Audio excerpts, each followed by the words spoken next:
lot of the creation story that comes into Genesis, literally almost word for word from the Enuma Elish. You said that there were like verbatim parallels with the biblical creation story. I'm just curious, when you say that there are not just parallels, but there's actual copying, looking at Genesis chapter 1 and 2, where the creation story is summarized in the Bible, what are the actual kind of parallels there that you're looking to? As someone who's read both, I not only do I not find parallels, I actually, and this is the majority of ancient Near Eastern scholarship with me, think that Genesis chapter 1 is actually an apologetic against documents like the Enuma Elish. Separated the waters from the waters, for example. That's in the Enuma Elish, and that's also in the biblical text. Take the Enuma Elish and put it into the biblical text. There are certain words that they utilize that let me know that they copied it from that text. And the thing that really shocked scholars, like I said, this isn't true for all of the Dead Sea Scrolls, but one of the things that shocked them about Isaiah was that it was word for word identical to the Masoretic text. Word for word. Word for word. Wow.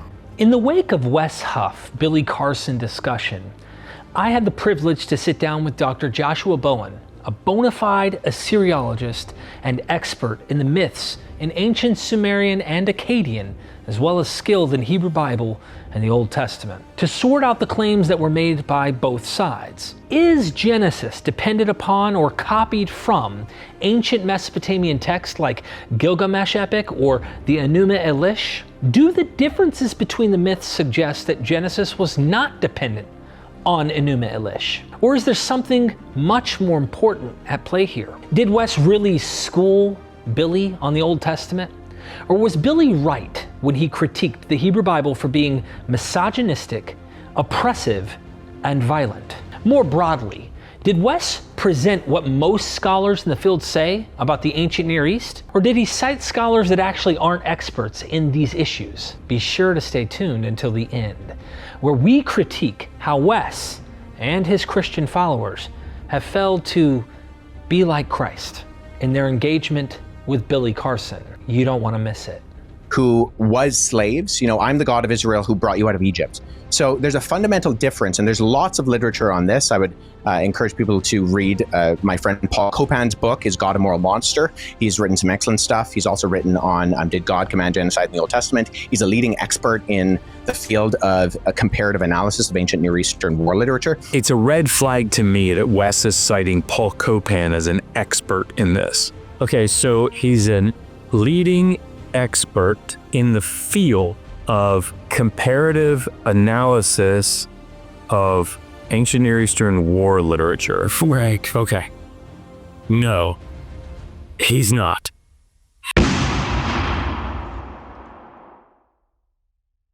Just to frame it for people, is Genesis dependent? This is the way I would like to describe this, because you're going to have the millions of viewers who aren't PhDs or even in the academic arena. And the real question is there any dependence? Is it borrowing, in a very simple sense, ideas from well-established, long mythos, long mythologies from Mesopotamia and who knows what other civilizations that may have had their hands in this, maybe even Egyptian to some degree? If you're asking, is the Genesis, particularly the primeval history, Genesis 1 through 11, dependent upon earlier Mesopotamian mythological texts? The answer is unquestionably so. There's no doubt about it. And I think it seems that Wes, it's a little confusing and we'll talk about it, but it seems like in the beginning, Wes recognizes this. He makes a comment, as I think we're going to see, that this is the consensus, or this is, unquestionable or undebated, or not debated, that scholars they see, I think he means, he says Genesis 1 here, has an apologetic against the Enuma Elish.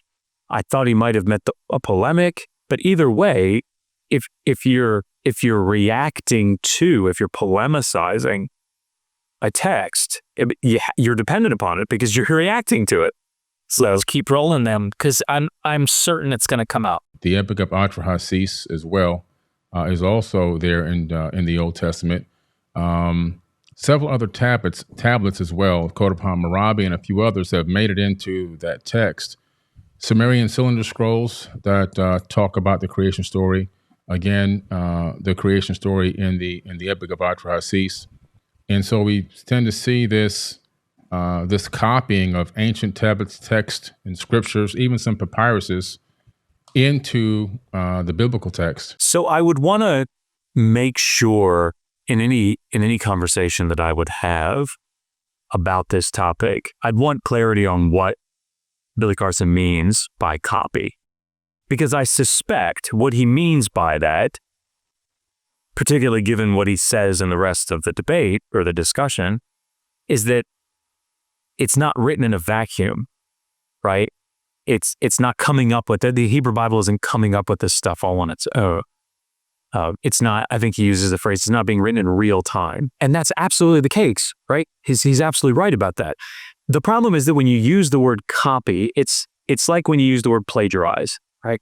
Right? No one is going to, in the field, no one's going to use those terms, because when we think about copying, what comes to mind to particularly people in the field, but many people that are just listening, it's like, okay, I'm going to copy my neighbor's or my friend's homework. Right. So question 1, A. Question 2, B. Right. Yeah, like that's not what's happening. And I know that I've given this example here before, but here we go again. I think it's a good one.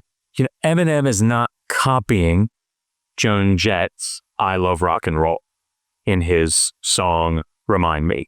That doesn't mean that Eminem is not strongly dependent upon Joan Jett's song. I mean, he would tell you that. I mean, he goes out of his way to show you that. In fact, so much of his work, as with other rappers, are dependent upon, and that they count on you as the listener making these subtle connections to previous work, because this is what it means to create a new genre.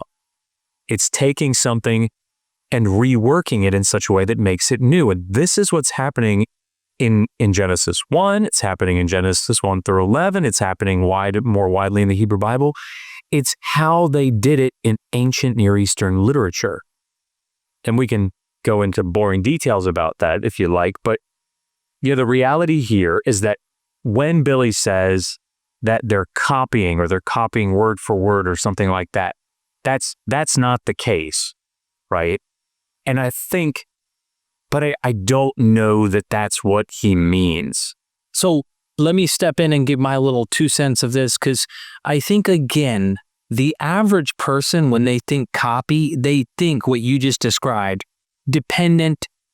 Some do, and this is why it's important we're educating and getting your 2 cents from the academic arena to saying, okay, when you use the word copy, this is what we really mean by that in the strictest sense in academia.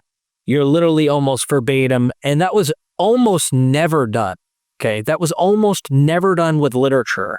You would have flunked in your thing if you were copy.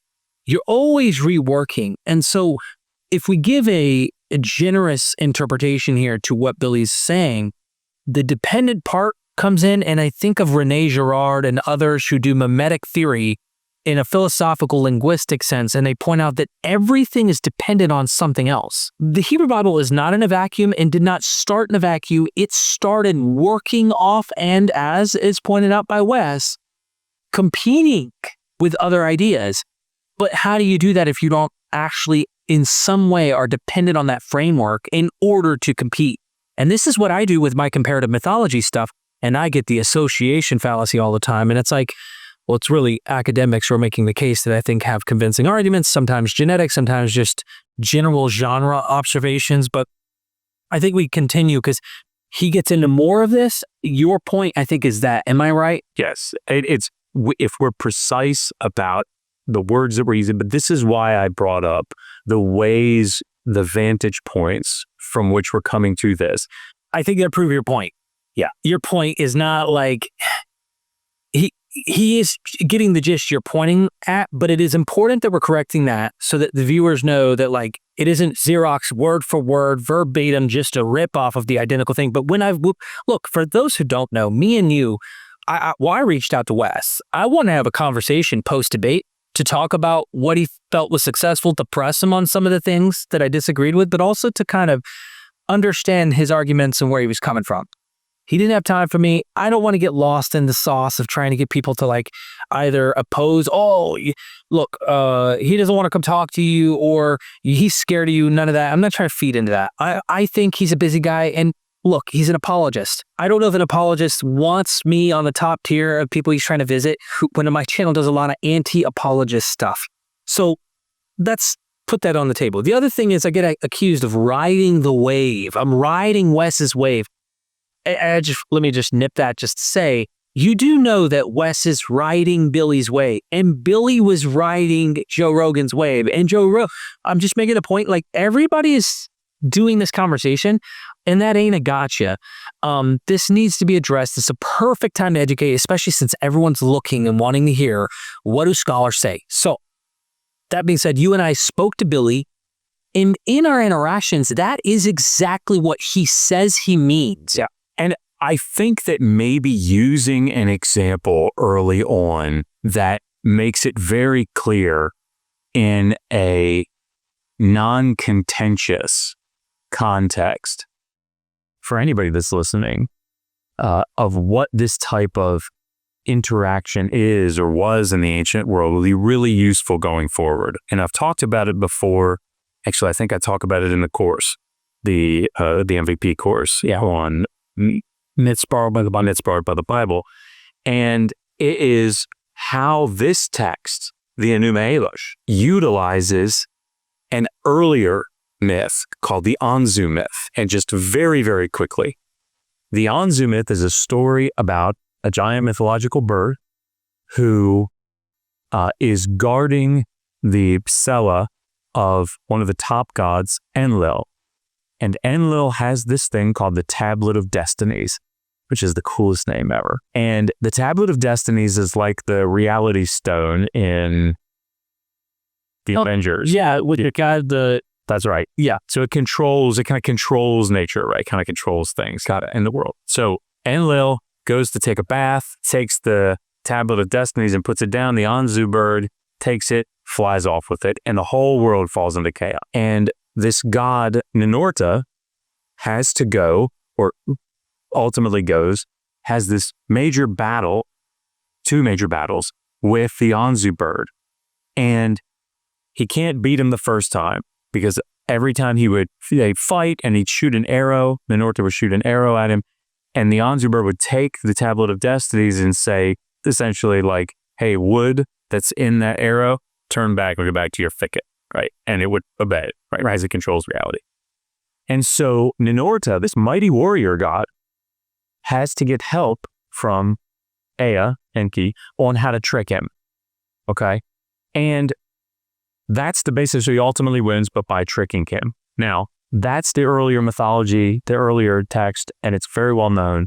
Enuma Elish pulls from some major sections, like the overarching, movement of the story in many respects is pulled from the Anzu myth. It's playing on it, right? And scholars, Assyriologists for years have, sort of heard this as like, it's like the Anzu myth 2.0, right? Or Marduk, who is the protagonist of the story, the hero of the story, is the next story, right? He is like Ninurta revived.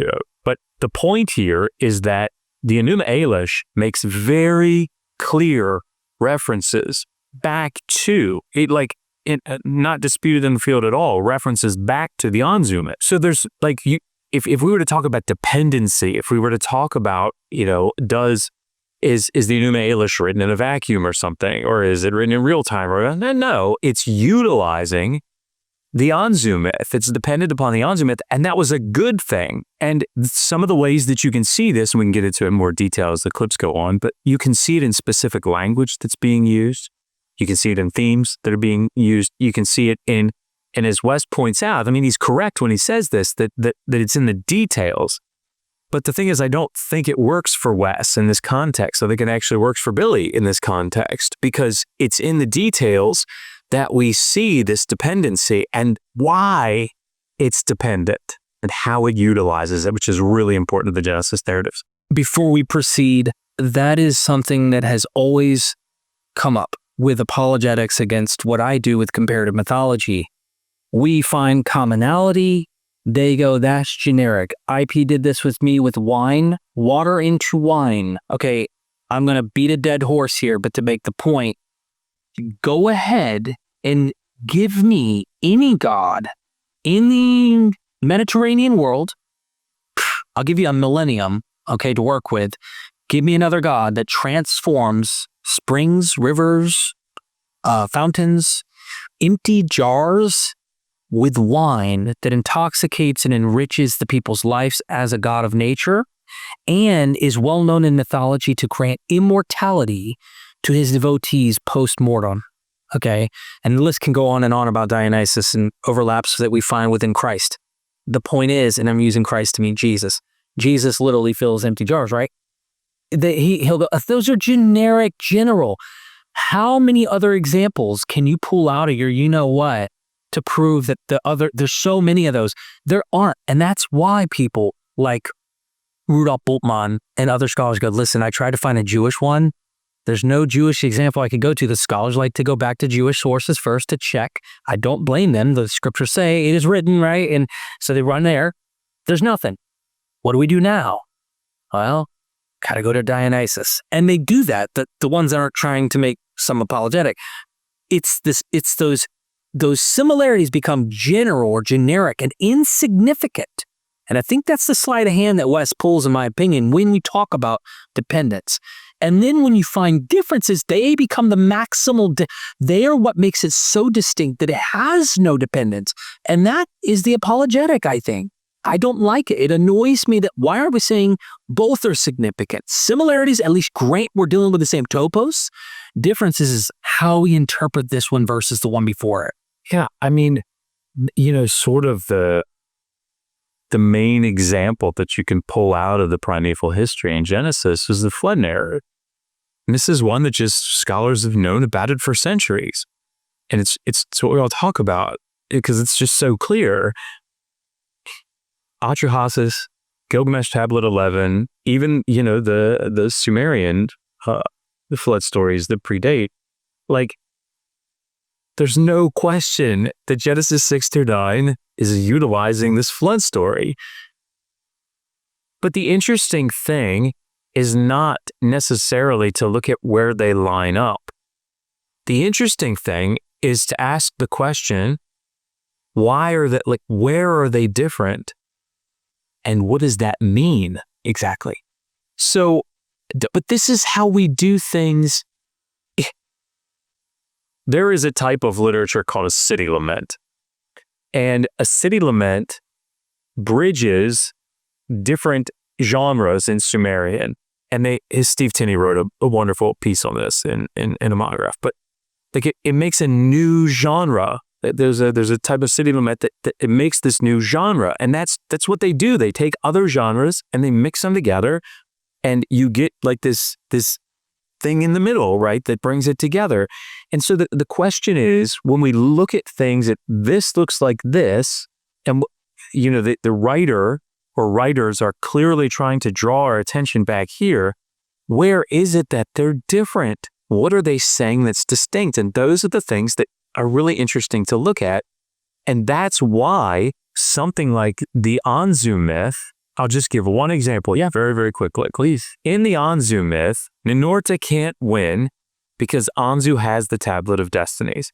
And everybody knows that. In the Enuma Elish, it's not Tiamat, the main sea goddess, who's the really, really powerful one that needs to be defeated. It's her consort that's set up, Kingu.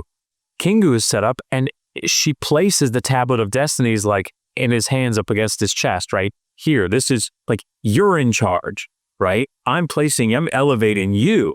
And Kingu, having the Tablet of Destinies, having been placed in this position of preeminence, is defeated not by some great battle, but by simply Marduk approaching for battle.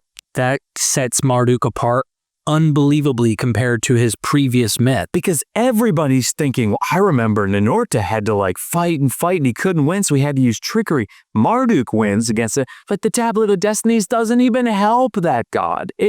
That's how powerful Marduk is. And so, like, for somebody to say, look, the stories are completely different, right? Like, look, he doesn't even fight him, and here in this other one he does fight. It's like, yeah, that's the point. It makes me think of sorry to keep rambling about this, but Job, when you do see Leviathan, which is this sea creature like a Tiamat that represents the chaotic waters, and he is getting cosmological. He is describing cosmology, and he's saying, I play with it like a bird. Like but then you go to Genesis 1 and you have a very demythologized form of a Leviathan battle kind of thing. It's so obvious. And that's why when people say, well, look, there is no like, sea monster to defeat, right? There is no battle. Yeah. That's what's interesting about it. That's the point, is the priestly writer is creating this like, he's trying to argue for this transcendent deity. He's like Marduk. He doesn't even need to fight. And in fact, here, all he's got to do is speak, and which Marduk does, right? Marduk speaks and the constellation comes in, or the constellation is destroyed, and he speaks again, and by the power of his word, the constellation comes back. Like this is what it's playing off of. But here for Yahweh, or for, in this case, Elohim, like there isn't even a battle to be had. That's the differences are what are interesting and show this type of dependence. That's what I found, that it's made it into the canonized Bible, but they never reference that they got it from any other ancient texts and tablets that have to do with a totally different civilization with totally different religious beliefs. Yeah, have you read the Enuma Elish? Yeah, I've done lectures. Do you mind? Sure. Do you mind summarizing the content of the creation account in the Enuma Elish for us? Yeah, this rubbed me the wrong way. And if I'm being charitable, like I would think, okay, can you summarize it for the audience so that we're all on the same page? Right. I don't want to overstep. You've read this text, could you summarize it for us so that we can, I don't want to overstep my bounds. But it's hard to think that that's what Wes Huff was doing. You're saying it sounds like he's trying to have a gotcha. We're setting him up to make errors, and when he does potentially make the errors, let me pick them apart or try to. It's a debate. Clearly, he's trying to play tactics. He's doing an Aya. But that's well played. But the problem here, I think, is this. So what, right? So let's say that Billy Carson comes back and goes, no, I can't. So what? Like, what does that prove? Because I don't think it proves much of anything. And this is really the problem here, that I hold academics in the field to a higher standard. I remember there was a debate that Schuyler Fiction had with someone whose name is escaping right now, but he's a PhD in philosophy. And he said to Schuyler, who is a non-specialist, and he's not a philosopher, they were talking about morality, and the philosopher PhD guy said, and I feel bad that I can't remember his name now, but he said, well, I'm not going to talk to you anymore unless you can put your arguments in syllogistic form. Now, however, it was definitely to shut him up, right? That's how it came across. Like, I'm going to make you look dumb, and I'm going to shut you up. Like, that's what the goal seemed to be for that scholar. And I did a response video to it because that really bothers me, because I think, first of all, it comes across as so elitist, right? And I think our role here as people that are in the field, that are specialists, that have had the good fortune or opportunity to spend time in graduate school. I mean, I told you this before. I'm no smarter than the next guy. I just had the opportunity to get this training, right? There are people that are far more intelligent than I am. They just didn't have the opportunity to do it. So I think I have a responsibility, since I've had this opportunity to get this training, to try to make that available. And the way that you do it, I don't think, is to come to somebody who's an interested non-specialist, even if they have vastly different conclusions, ones that I wouldn't agree with, right? And to try to make them look stupid. on the air. And that's how this came across to me. I think if I'm going to stillman and even give some brownie points to Wes for just a moment, I can't say Wes specifically, but in general, I noticed the hype when everyone was doing the critique of Billy, that they were taking statements Billy had said on some really popular channels all over the internet, where he was like I'm a specialist on cylinders and scrolls, like I'm the leading world's expert, like he's like putting himself out there for this kind of potential fall. I see. But see, when you and I talked to Billy wasn't coming off with that ego or any of that. And I was like, well, it seemed like locker room talk, like, yeah, man, I'm one of the smarter, these kinds of things. Let's go ahead and say up front, we don't draw Billy's conclusions in terms of where he goes with the material. We're simply trying to address the very basic facts of dependency here and some of the things that were brought up in this debate. And I want to just nip another thing in the butt is, while the Christian will sit here and try to mock him into alien stuff or any of the things that Billy might actually discuss, they are also the same people who believe that people are coming out of graves and all sorts of stuff. So like, there's no room, I think, to mock or scoff at people who have different kinds of beliefs. That's just, if you're going to have something that I can look at and go, hey, you don't have any room to talk, okay?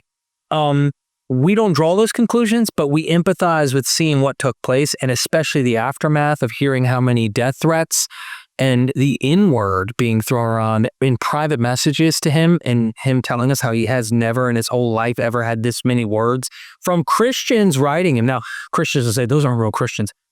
Dude, there's a bandwagon of Christians that are doing this. I know I went off topic, but I just wanted to make that point that he has kind of set himself up as this person who knows this. Christians are offended by the fact that we're being critical of the Bible, or maybe we don't believe the Bible, and that includes Billy, about slavery, about dependence on this other stuff.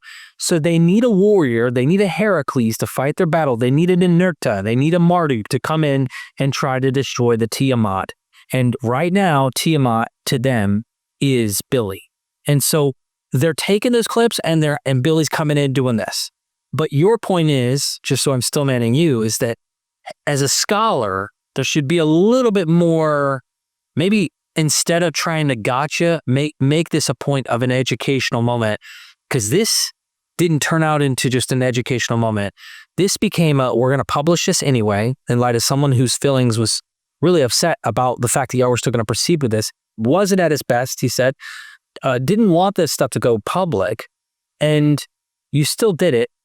There's parades of chaos on the internet now. I mean, like these kinds of things. There's probably a better way that it could have gone. Well, I think I think maybe there's a way that we can look at this that will make it a little bit clearer, at least what's going on in my mind. First, if Billy had come in here and said, I know Akkadian, right? Or I know Sumerian, and I've, I'm telling you that this Akkadian word means this.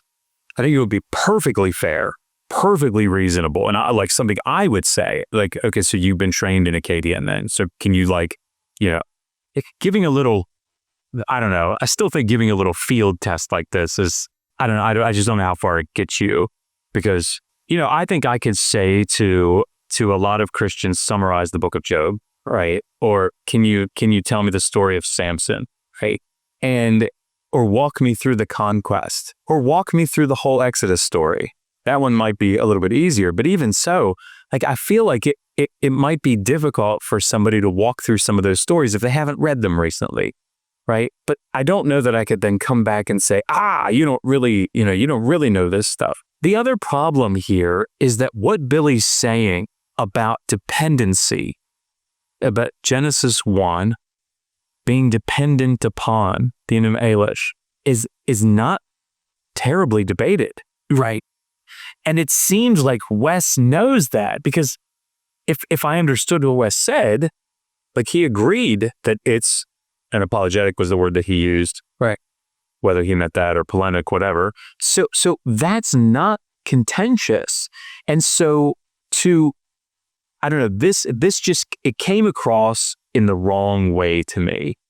And if Billy had said something, again, like, yeah, I'm an expert in the Akkadian language, and so I know and he was coming up with something that wasn't agreed upon by the majority of specialists in the field about that, then yes, pushing back on that, I think, but I still think there's a way to do it, but it probably wouldn't have rubbed me the wrong way, but here, this one kind of did. I think my takeaway, and it's going to continue into the next clip, but the takeaway for me was, and I think what bothers you and me was this became a W to Wes in his mind during this discussion.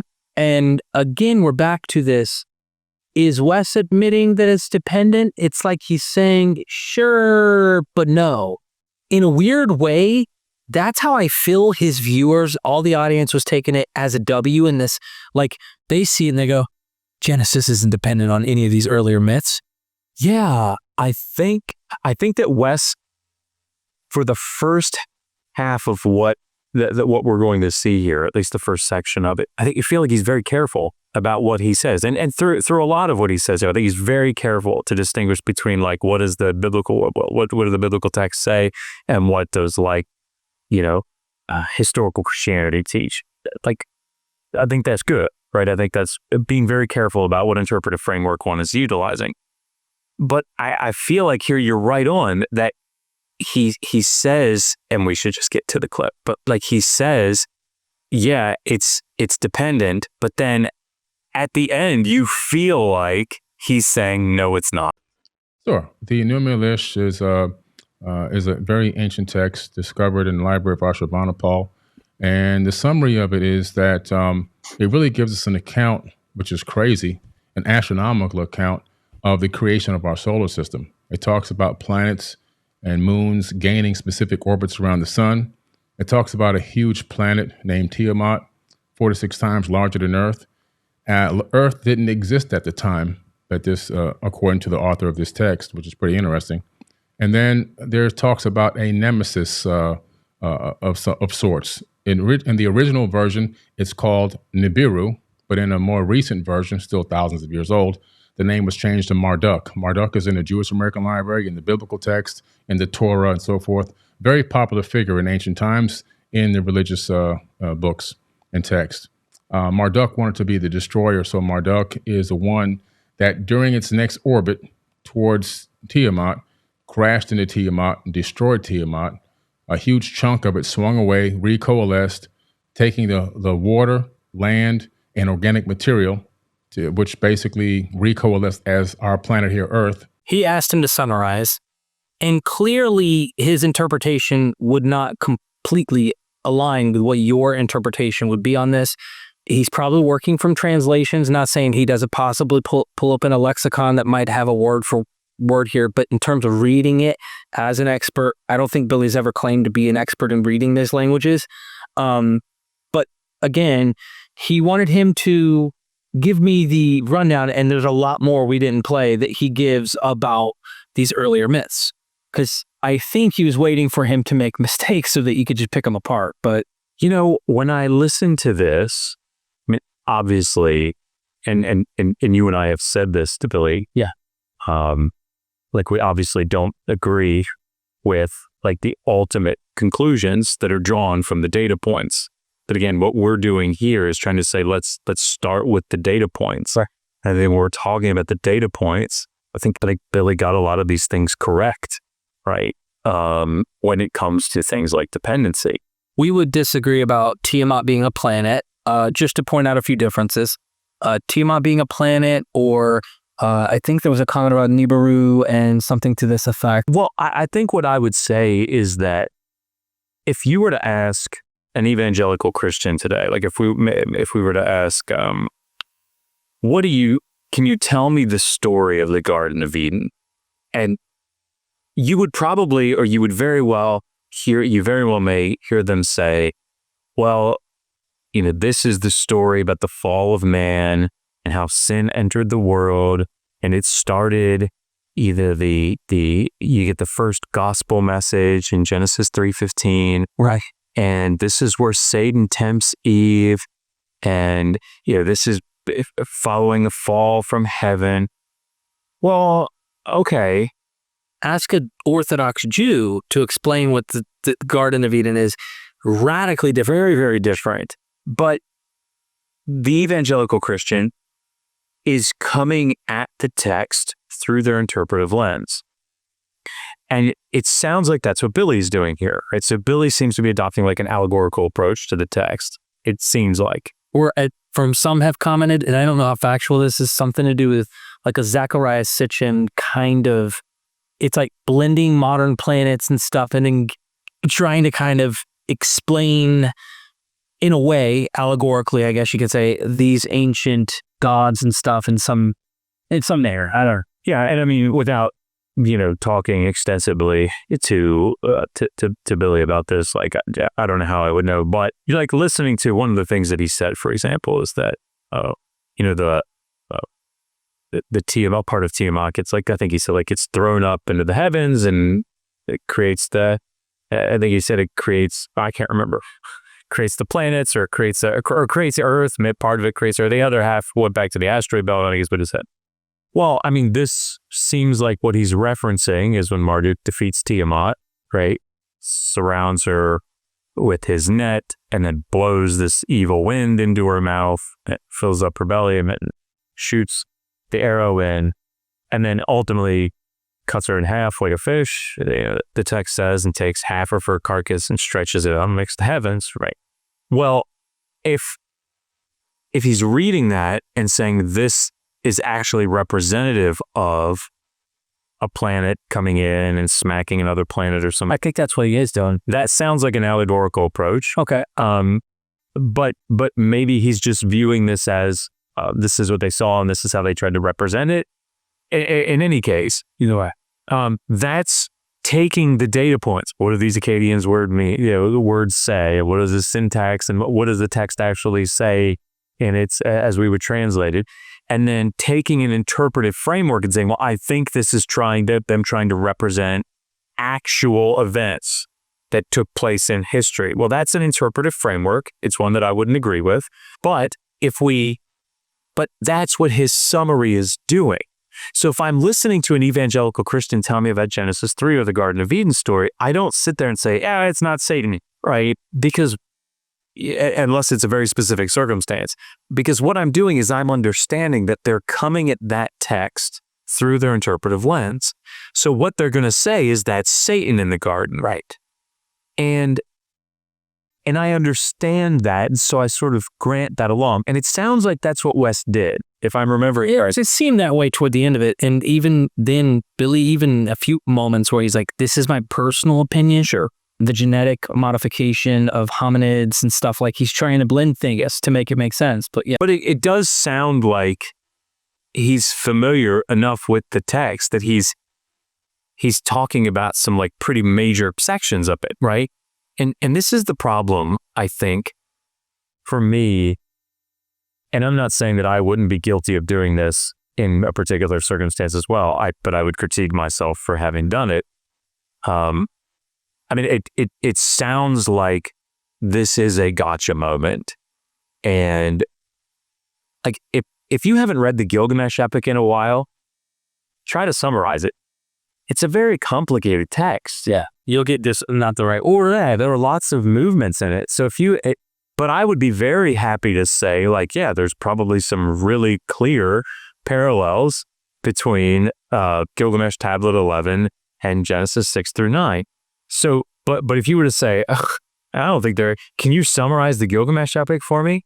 Like, I mean, I've got a rap without it. So, like maybe I'd be able to do that, a little bit better. But I mean, like the reality here is it's complicated text. So I'd be like, okay, so it starts off with this. Yeah, but you being a specialist, you're going to get in the weeds about stuff where if you ask, like, is a king, he's being a tyrant, he's being an asshole, he's taking advantage of women, the gods don't like it, there's a conversation, there's prayers coming up, and he sends a dude he creates who's in the woods, who's like a nature man, who's as strong almost as him. He falls in love with the guy after they fight. But first, before he becomes human, see, I already got the order off. There's a prostitute who comes and like tames him and makes him, like, I'm trying, and I'm not an expert, but like, you see, I'm going to say things.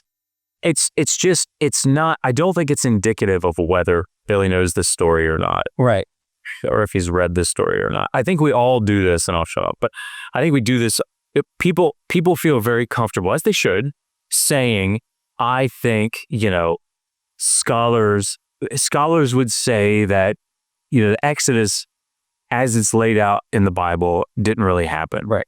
If a non-specialist said that, and then an Egyptologist came up to them who does think that it happened and said, "Can you even tell me walk me through the Exodus story and the wanderings and the conquest? Go ahead, tell me the story." If they were like, like that they were in Egypt and there was like the Pharaoh, and I don't remember the order of the plagues or anything, but like then they left at the Red Sea and they like wandered around for a while, and like that wouldn't be indicative of in any way that like they didn't know the story, or they didn't know the archaeology, or they hadn't like read it before, right?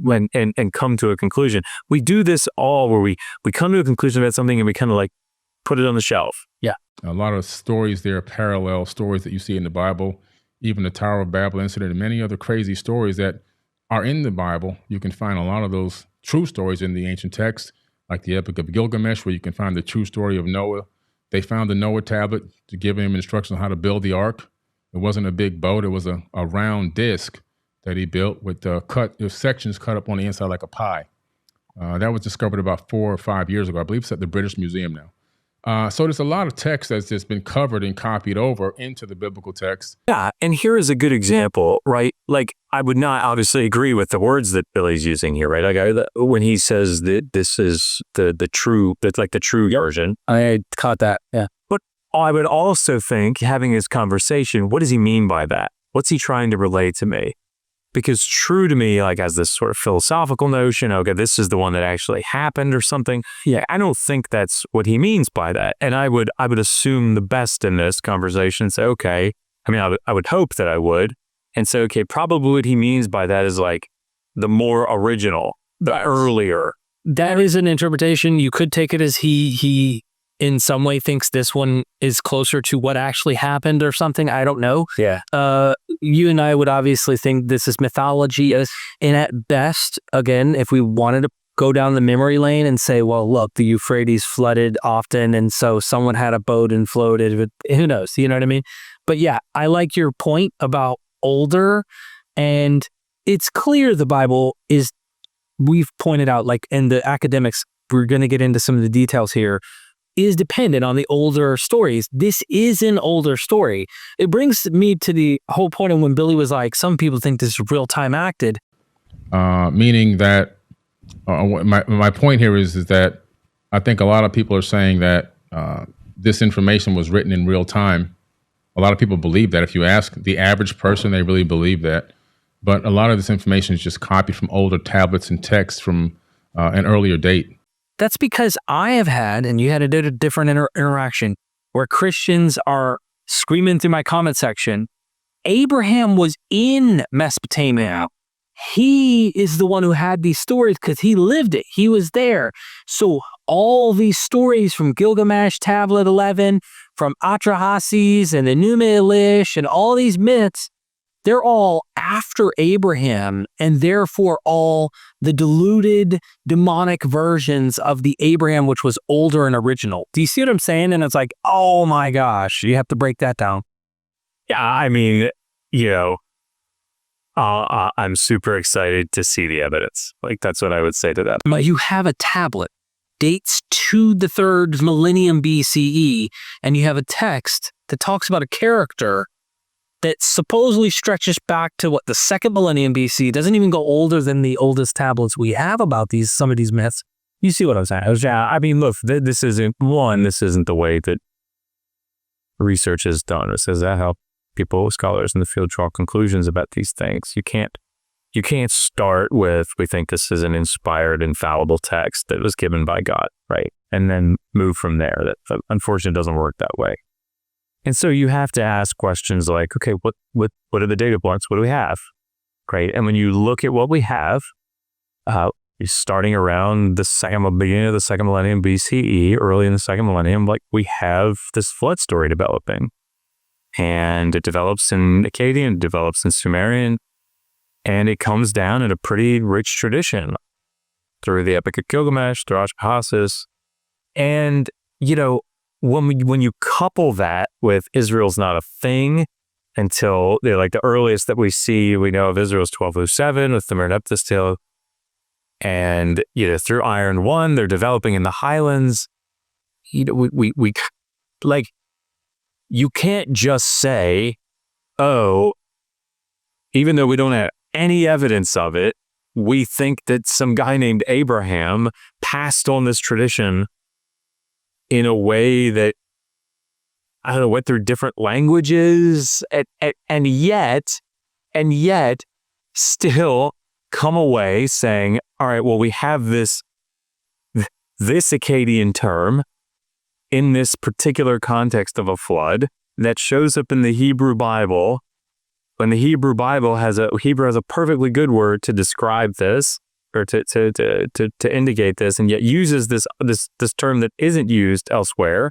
Like, there are these clear linguistic connections, and even just in the flood story, and yet, what are you supposed to think? Like, this tradition just passed down with these little specific things. Like, you have to make an argument for that. Right? You can't just assume it.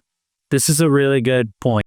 I'm just curious, when you say that there are not just parallels, but there's actual copying, looking at Genesis chapter 1 and 2, where the creation story is summarized in the Bible, what are the actual kind of parallels there that you're looking to? Because as someone who's read both, I not only do I not find parallels, I actually, and this is the majority of ancient Near Eastern scholarship with me, think that Genesis chapter 1 is actually an apologetic against documents like the Enuma Elish. So what are the parallels there? Yeah, see, this is where, like, I agree with Wes, right?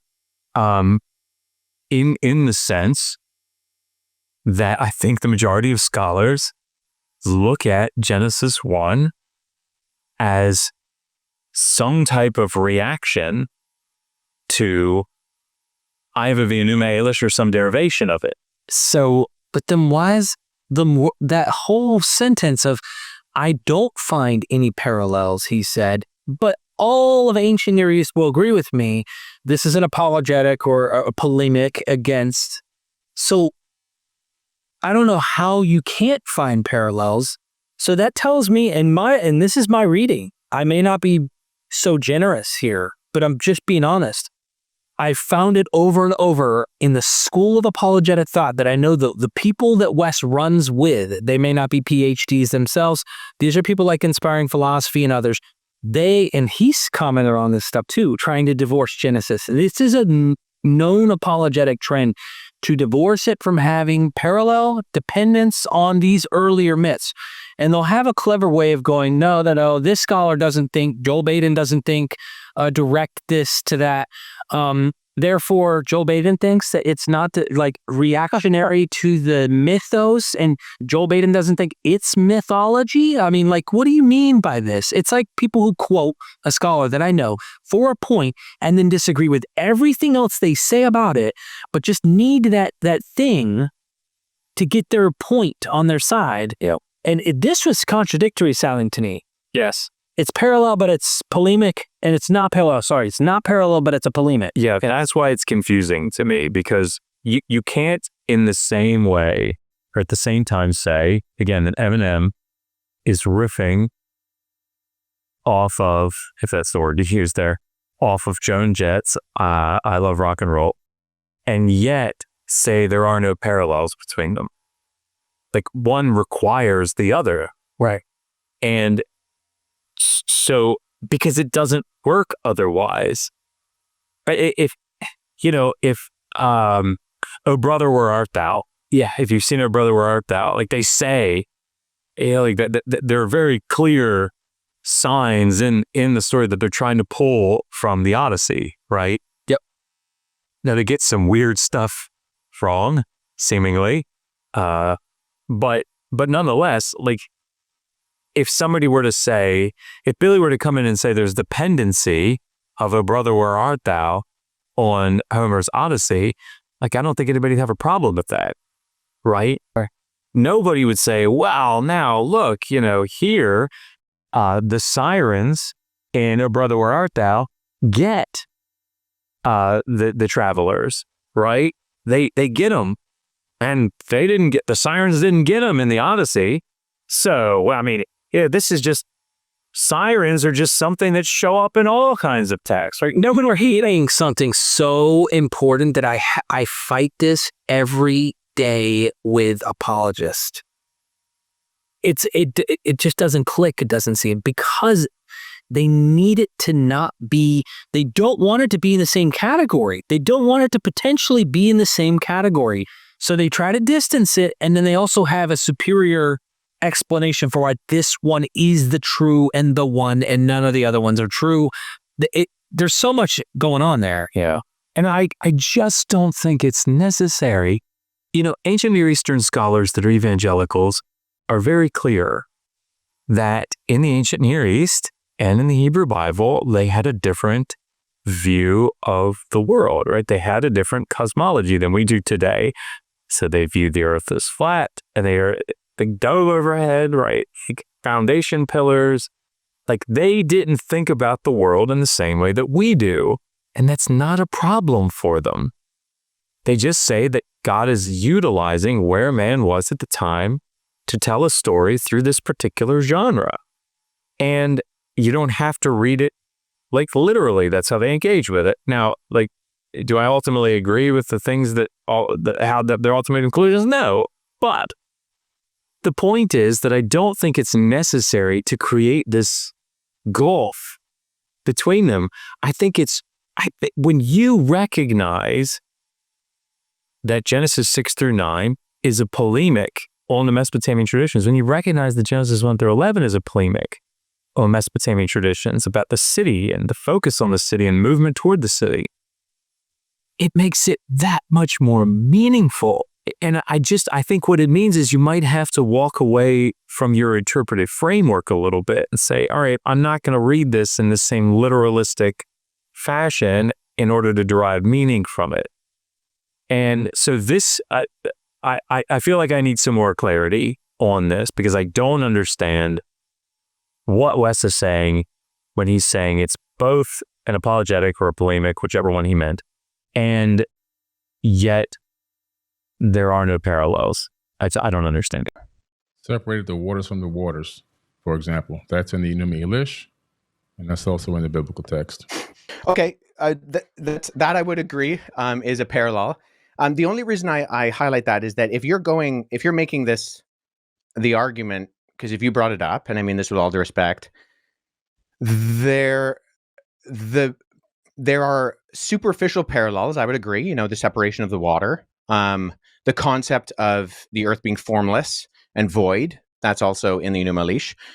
However, I think all the other details, you know, it's the details that make the difference. And if we're looking at not the superficial crossovers, but the actual themes and concepts of what it's saying, you don't have a creation within 7 days. I'm not going to take the Enuma Elish and put it into the biblical text. There are certain words that they utilize that let me know that they copied it from that text. Like, for example, so what words? Separating the water from the waters, the void, the earth being void.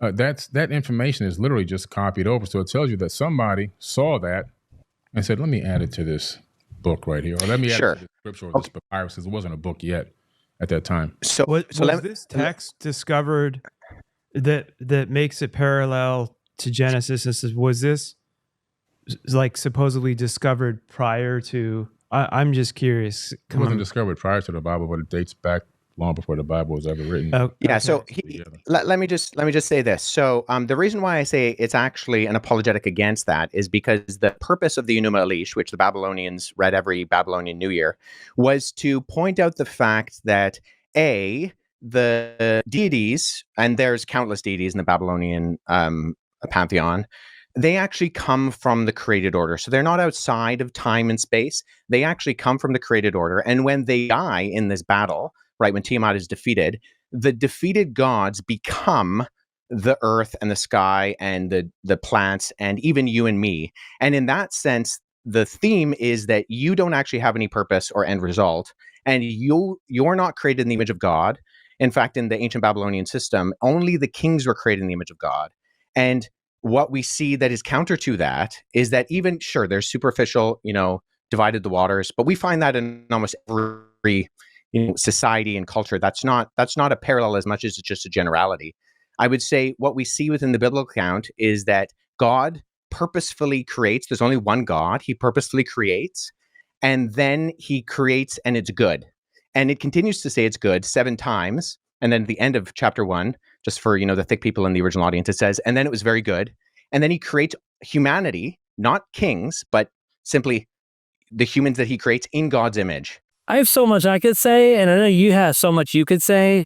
Would you like for me to take the first step or the easel two? Oh, yeah. Wes really unburdened a lot there, and I could have cut that into several clips, but I decided to keep it in one long one. And I think, again, if you're reading an English translation of either one of these, the concept is going to be conveyed that waters are separated from waters, period. You don't even need to know that the language is verbatim in order to get the concept. I'm trying not to be so polemical toward Wes because I see the agenda of apologetic that you see at the end of that clip. But I'm also trying to say, sure, splitting waters from waters is a general theme amongst these myths. It is a general motif. But you have to ask yourself, why is this a general motif? I would argue the reason is they're all stemming, likely at least, these ones that describe this particular event are likely in somehow, maybe genetically, going back to some of these myths that come from these major civilizations like Mesopotamia. Because the Nile flood myth is radically different in the way it's portrayed in Egypt than it is in Mesopotamia. So we're not trying to say they're all the same myth, but yes, if you look at Deucalion, you're going to get a Mesopotamian kind of spin. Deucalion is an influence from the East coming from these myths, and they are circulating these flood myths into different cultures and different settings and different mythos. But that tells me that there is a likely connection, and some of the elements make me connect them together. They're somehow relatable. They're related. It's the differences, I agree with Wes, that give it the unique spin, and that was his ultimate agenda.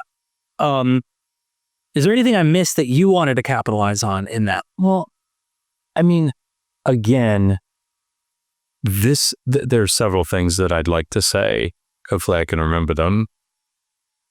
Asking for specific things, like specific words, in a conversation that seems to be very general to me. Now, I could be completely misreading this, but this feels like, and I feel like they said it a couple of times, like a conversation, everybody's laid back. Like it seemed like that was supposed to be the tone here, maybe. And to say to someone, what are the specific parallels? Clearly to somebody who hasn't recently prepared for this. I mean, it doesn't seem like Billy's recently prepared for this. I could be wrong, but it doesn't seem like it. So then he gives him one. And he says, well, what are the specific words? I want to can I just make a point about that? Wes doesn't know this language. So I'm not trying to put the mindset of Wes was trying to get into the Akkadian or was able to even fact check it. This is something you could do. But they're both going to work off English translations. You know, see what I'm saying? I mean, maybe Wes knows Akkadian. I don't know. But are you an Akkadian friend about her? Yeah. But I think, so for me, trying to sit up, I've written a chapter on this. I took a course on it, for MVP courses. I've gone through this in some detail, right? And there are certain things that I can pull from memory. Now, I have MS, so I have somewhat of a disadvantage when it comes to memory, but still, I will go back and read my chapter and go, oh yeah, right, I forgot about that one. Oh yeah, there's this, the word for skate to open, when it talks about the sluice skates that open up. It's a term that seems to be being pulled from the Akkadian, right? So, but the word for pitch, right? That's one. And and you said some of these words, they could have used a different word to describe it. They chose that particular word, which has its root comes from the Akkadian, which indicates dependence, of course, on earlier myth. It seems, again, like when you hear, in Eminem's song, I love you. You know, when the I love is Joan Jett's voice. Right. It's those things that make it very, very clear to the listener, this is coming from I love rock and roll, right? And the point that I'm trying to make with that is that if you take the primeval history more broadly and you look at the flood story, or you look at what's going on in the city of Babel story, not the Tower of Babel story, the city of Babel story, there's very clear movement. And that's not even to mention like what's going on in Genesis 1 or what's going on in Genesis 2 and 3. And their connections to things like Adapa or Gilgamesh, you know, tied a little up with the missed opportunity at immortality. There is, like, you can see it throughout the primeval history that there's this multiplicity of connections, these points of connection, not just in specific linguistic terms, but, you know, more broadly. Which is why some argue a not necessarily direct borrowing from Enuma Elish or even Gilgamesh tablet. They think there could potentially be variations of it that go down. We just don't have them. Sure. And so let me say this. There is an edited volume by Zioni Zavid, and it's called Subtle Citation and Illusion, something like that. Right. And Joel Bailey's got an article in it, and it's a phenomenal little volume.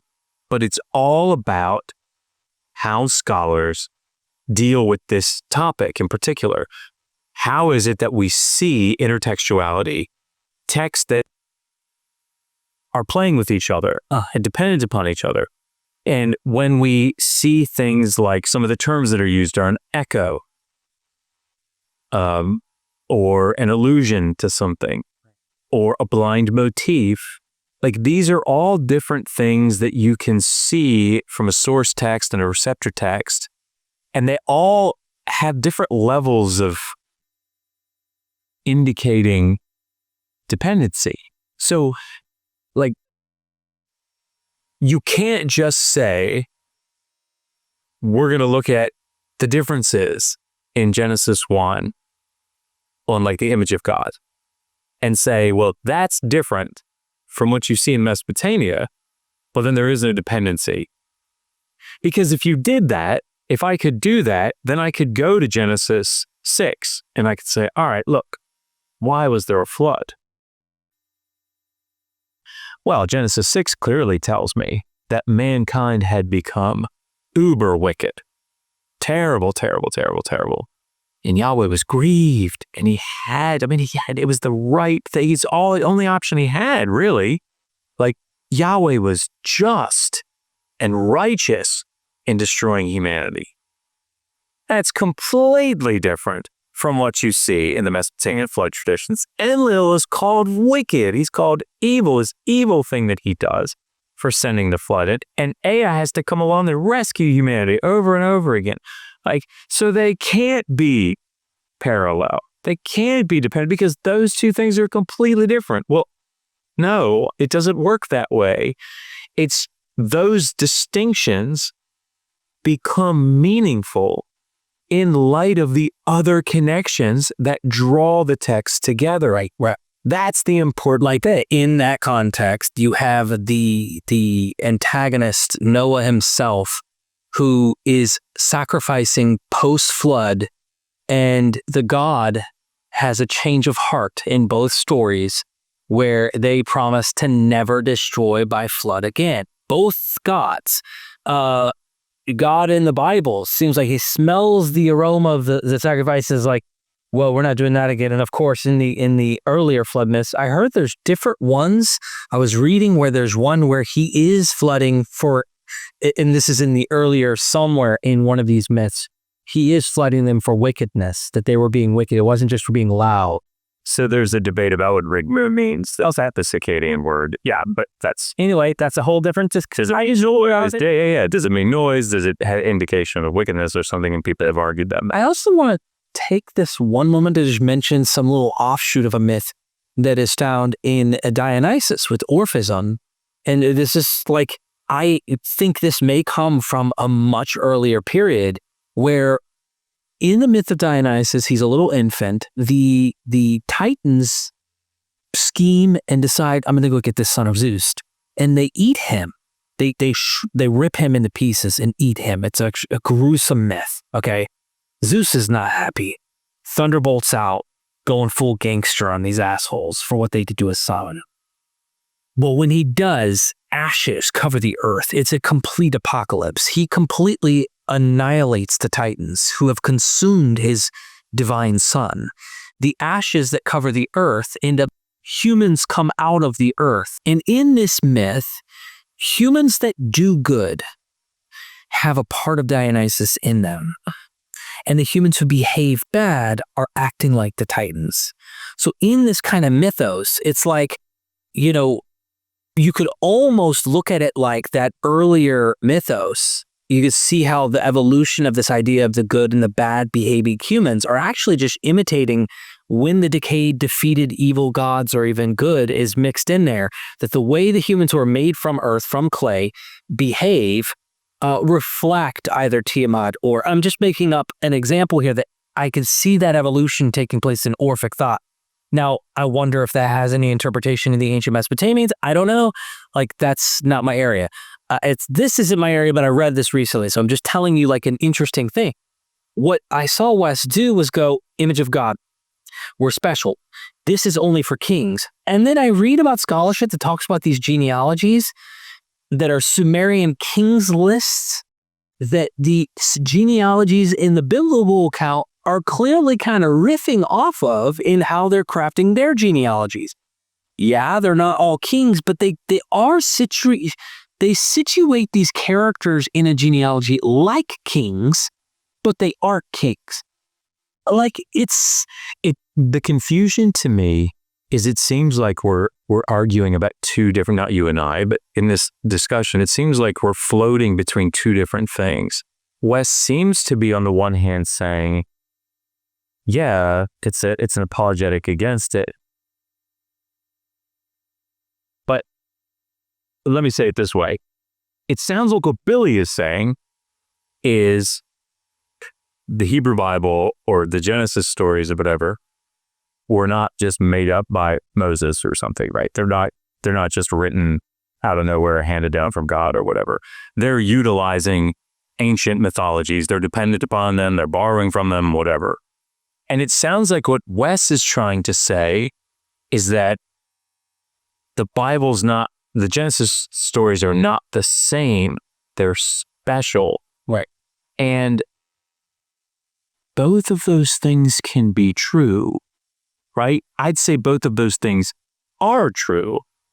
So, I think the Enuma Elish is special. Of course, I think that Gilgamesh is special. But again, this is subjective, but it comes from the faith perspective.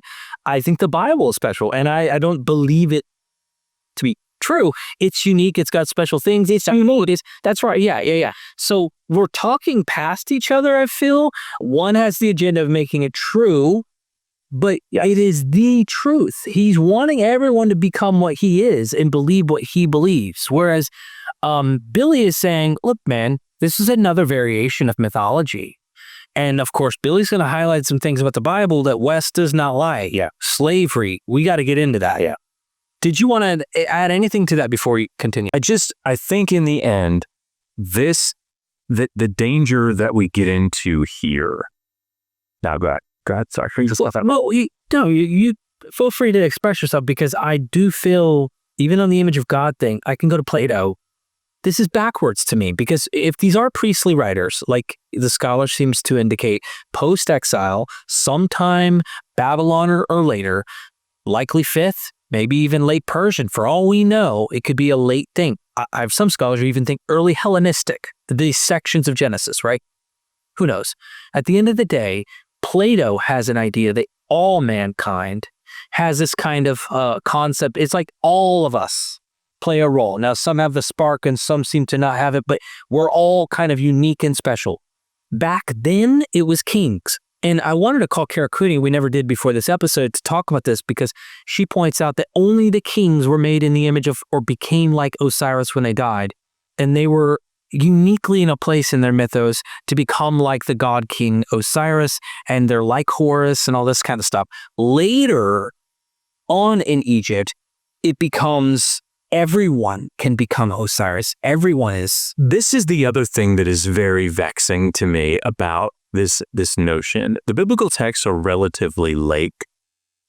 So when we do these comparisons to, like, he's going to talk about it, like the Code of Hammurabi. Right? Code of Hammurabi is it's the first quarter of the second millennium BCE.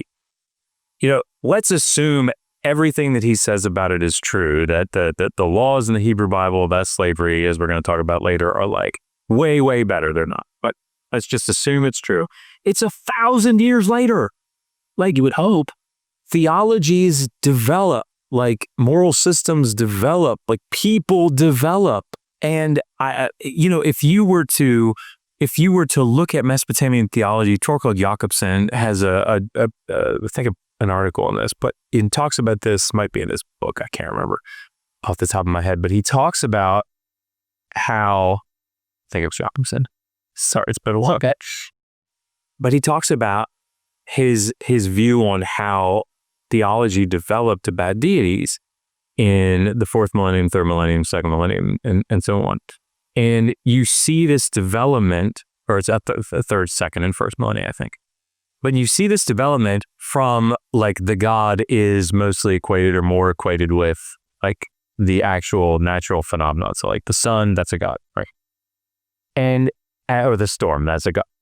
And then it develops into, well, gods are more human-like. They're like kings, right? And by the time you get down into the 1st millennium, like, you have a lot of personal deities, right? So, what kind of a flex would it be for, somebody in the 1st millennium be like, look, they think that the gods, like, are personal. Yeah, but back those people thought they were just like the sun. Like, and again, that's a very evolutionary model, and I'm not saying that everybody or even most people would subscribe to it. Whatever. But the point is that theologies develop, people's ways of thinking develop, and if we're going to do this type of comparison, like, you got to take it forward. So with the image of God, what I'd want to ask is, therefore what? So, like, okay, let's assume for a second that Egypt doesn't democratize the image of God to just regular people. Let's assume that. Let's assume there's only in the Hebrew Bible. What does that mean? Because what I've heard apologists say in this regard is that, like, there's this really high value. Everybody is equal. Everybody is created in God's image, and therefore there's, like, equality, and, like, we're all on the same level. And in fact, I think Wes gets into some of this. So in Exodus 21:32, you have a slave. If he is gored by an ox that is known to gore, and the owner he's been negligent, and he hasn't taken the right precautions to keep that done, and it gores a slave, the punishment is different than if it gores a free person. If it gores a free person, the owner's life is forfeit. So how is the image of God equal? How are we all equal, made in the image of God? Unless we're a slave, I guess. Because if we're gored and we're a slave, well, it's only 30 shekels of silver that's paid to the owner of that slave. So your image of God can be lesser image of God than other images of God. I mean, do you see what I'm saying? Yeah, these are the hurdles that I think the apologist has to get over. And in other words, I think there's a lot of baggage that comes along with the idea of the image of God that comes from later Christian thought. And if we're just looking at it in that theological lens, fine. But the thing is, you're making an argument here, based on ancient text that doesn't assume. You're theologizing when we're dealing with this historical data back here, and we're saying, hey, you think it's Satan, we got to differ. That's right. Saying it's original context. That's right. You think those are prophecies fulfilled, Isaiah 7:14. That's right. Read the original context. It's not talking about Jesus.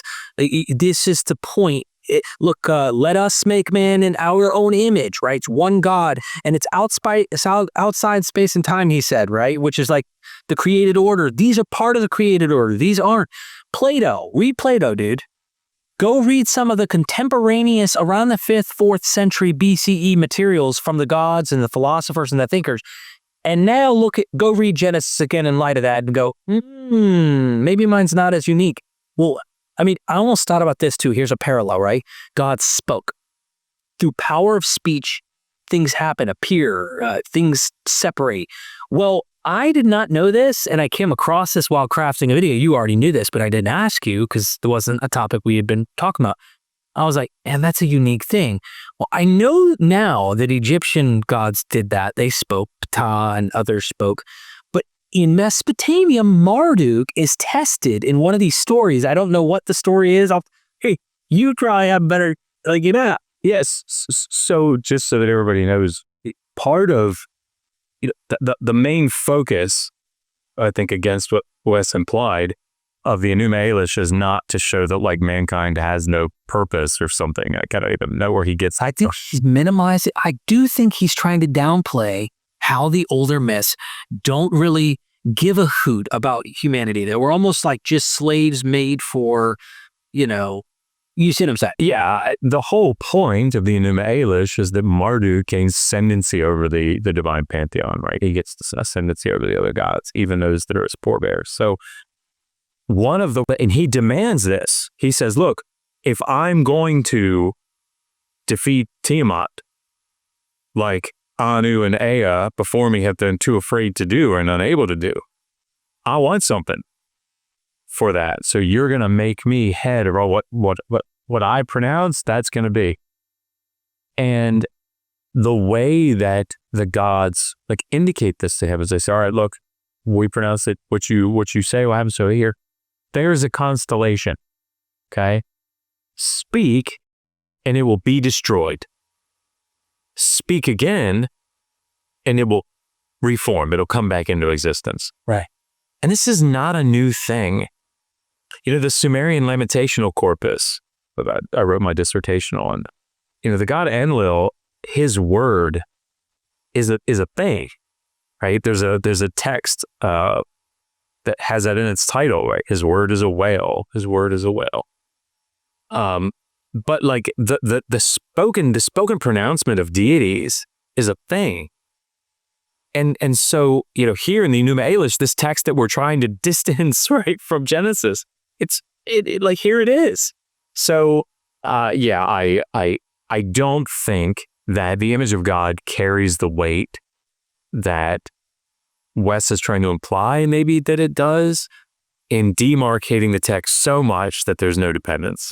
And they have purpose and meaning, and that instills them with this creation order. And that's not what we find in the Enuma Elish. In fact, we find the opposite in the Enuma Elish, is that the created order is not good, it's a mistake, and that you are not created in the image of God. And there's a reminder that regular people are not created in the image of God. So linguistically, Hebrew does have Semitic ties with Akkadian. It doesn't with Sumerian. Sumerian is a language isolate, a glutinizing language. But I would say, just with all due respect, the parallels linguistically are not there. There might be superficial kind of concepts that are there, but they're so superficial that we can find them in everything. In the sense of, I'm in my office studio, you're in your office studio. That doesn't mean that that we're the same people or we're even in the same place. Does that make sense? So there are two things here that I would want to ask for some clarity on, because I'm not sure I understand where he's going with this. First, this idea that there is no created order in the Enuma Elish and that creation is a mistake. Yeah, I was wondering about that. So the story, just so that maybe the audience understands, the story starts off with Tiamat and Apsu, these two saltwater, freshwater deities. And they're mingling their waters together. And it says, before anything had been formed, like the meadowlands and the cane brakes and all this stuff, the reed beds. And they begin to create, and they create deities. So they create Lachmu and Lachamu. And then those two have Anshar and Kishar, An being sky or God, and the Ki being earth. And then Anshar and Kishar have Anu. See if I can remember all this. And then Anu has Ea, and then Ea has Marduk. Okay. Ea and Damkina have Marduk. And there's no question that problems arise very, very quickly. So, for example, with the creation of these Anuna gods by Apsu and Tiamat, that noise, they start to make noise in the waters and whatever. And Apsu doesn't like that. He can't sleep. So he goes to Tiamat, and Tiamat says, these are our created children. We should bear with this disturbance. Apsu doesn't like that. His vizier Mumu says to him, hey, you should do something about this. You should kill him. He should destroy these gods. And so Apsu makes this plan. Well, then Ea learns of this plan, kills Apsu, and takes over his abode, right? Which is why Ea lives in the Apsu, the water table under the ground. Anyway, Marduk is then born to Ea and Damkina in the Apsu. I'm really proud of myself for being able to pull this out, by the way. Yeah. And Marduk is greater than all that have come before him, go figure. And Anu sees him, Anu's his grandfather, sees him and says, oh my gosh, this guy's great. He's awesome. So gives him these 4 winds to play with. So Marduk starts playing with the 4 winds and roils up Tiamat, who is the sea. And now, ultimately what ends up happening is that Tiamat agrees to destroy the gods. And so she creates these 11 monsters that are really awful and venomous. And so now there's this second conflict, right? And Ea goes to Anshar, and Anshar says, you go and calm her down, fight her, whatever. Do what you got to do. And he goes out, and he's too terrified, comes back, says, I can't, send somebody else. So Anu goes, his father. Anu comes back, same thing. Can't do it. No good. And so Marduk volunteers to go. With the condition that he gets made the senior god. He goes, he defeats her, cuts her up, creates heaven with half of her, creates the land as a dome for the Apsu, or a top for the covering for the Apsu. With the lower half of body creates a tie, which Euphrates from her eyes. This stuff is. Anyway. And then ultimately man is created. It's Marduk who has the idea of it. Ea is the one that actually does it. And then mankind is there to, under the direction of, or the responsibility, whatever, of Marduk to feed the gods in their temples. So I don't know what he means by creation is a mistake. If the argument is that the gods are created and then they make a bunch of noise, and so one of the gods, Apsu, wants to kill him, and then he creates another god, or another god is born, and then Tiamat. Those are all gods. They're not humans that are the mistake. It may be that it's conflating it with Atrahasis, right, where humanity is created and in 1,200 years are not gone by and they're making all this noise from all the work that they're doing. Maybe that's what he's conflating it with, but I don't understand what he means by creation is a mistake there. And certainly it's not the case that there's no purpose. Yeah, they're meant to serve the gods. And what are you meant for in the biblical? I was thinking about the Reformation and how I was in a Reformed tradition where we had the Westminster Confession, and it literally says the chief end of man is to worship you. Your number one goal is to serve and believe and worship God. What's Adam in the garden for? To till God's garden. He's to work the ground, right? He's to work the garden for the deity. Bruce Wells is writing a monograph on this and making a comparison to orchards utilized in Mesopotamia. But at any rate, the comparison of the worker of the orchard. But this is not so distinct. Or so, again, this isn't a question of, and again, I don't think Billy meant it, but if Billy meant that it's a carbon copy, right? But he said it. He said that's not what he meant, right? But even that's not what's happening here. but that doesn't mean that there's no dependence, and it doesn't mean that there are no distinctions. Of course there are distinctions. It's the whole fucking point. I feel like this was a critique when Michael Jones came at me about my Dionysus video. He's like, dude, why are you even responding to this video?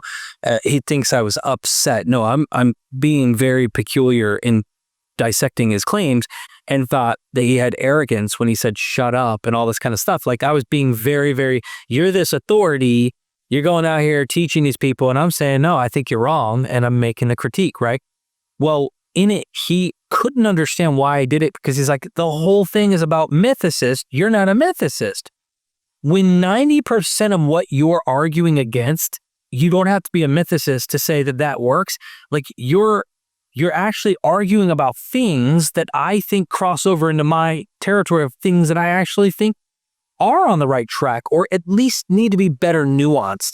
That's what I feel is somewhat happening here. And while we may not agree all with Billy, there's much we can stand and go, sorry, dude, I don't side with Wes on this.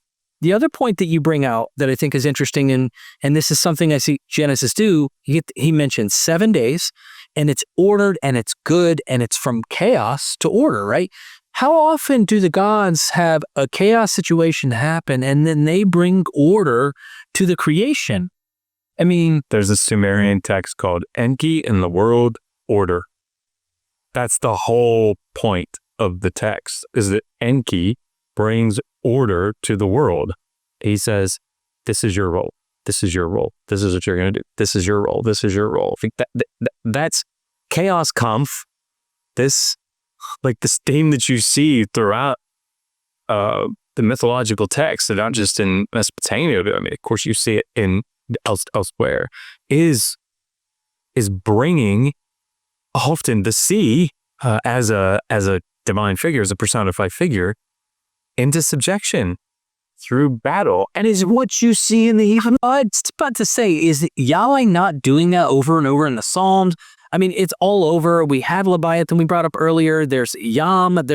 Think about Isaiah 27:1, right? Like, it's a loose quote, not that loose, from the Baal cycle. You know, like the twisting serpent, like this sort of thing.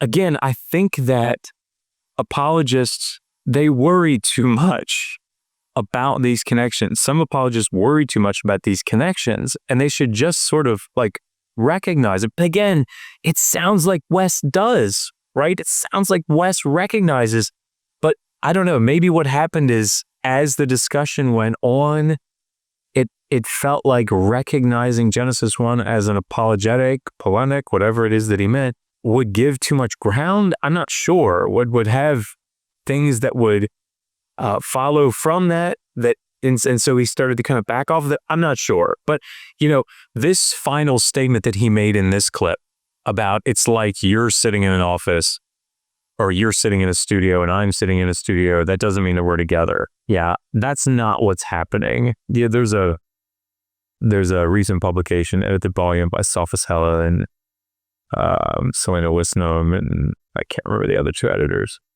One, it's just entitled Enuma Elish. And Eckhart Fromm has an article in there.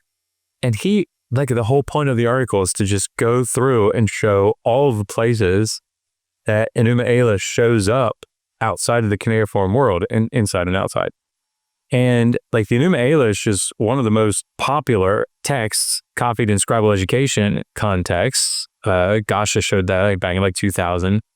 And, you know, he's citing occurrences or quotations or statements about the Enuma Elish that are clearly dependent upon, right, thinking about the Enuma Elish from like close to the 500 CE, right? So like, there's nothing abnormal. And he has a whole section on Genesis 1 and its utilization of the Enuma Elish, or dependence upon the Enuma Elish. This is not a contested thing. even the whole, we've heard it a million times, is it ex nihilo? And it's like, when in the beginning, or these as, it's literally started the same way as the Enuma Elish. And I go through, I've been sort of, you know, holding back and going into too many details here to force you, but in the chapter that I have in the Atheist Handbook to the Old Testament, Volume 2, I have a whole chapter on the intertextuality that shows up between particularly ancient Near Eastern texts and Mesopotamian texts and Genesis 1 through 11. And we go into these things like we do in the course, right? These things about like the language that's used and what is it that's how do scholars talk about this. So there's just this idea that we're having to push back and say, well, is studio, you're in a studio, I'm in a studio. Like that's not what anybody's saying. No scholar is saying that there are just like these general parallels that show up everywhere else. No, there's clear dependency, clear dependence. That is, there's so much when you pick apart everything Wes said that makes you go, hold on. And I'm sure that we have things we disagree with Billy on. Duh, of course. But like, it's that same thing. Like I disagree with mythicists on the conclusion that Jesus didn't exist. But you're going to catch me when I hear someone who's trying to tell you all of this actually happened and there's no parallels. And even if there were parallels, they don't do anything to dent our... Bro, get out of my face with that. You know what I'm saying? Like, there is a lot more to this. Yeah. And to be clear, like, we obviously disagree with Billy on a lot of things.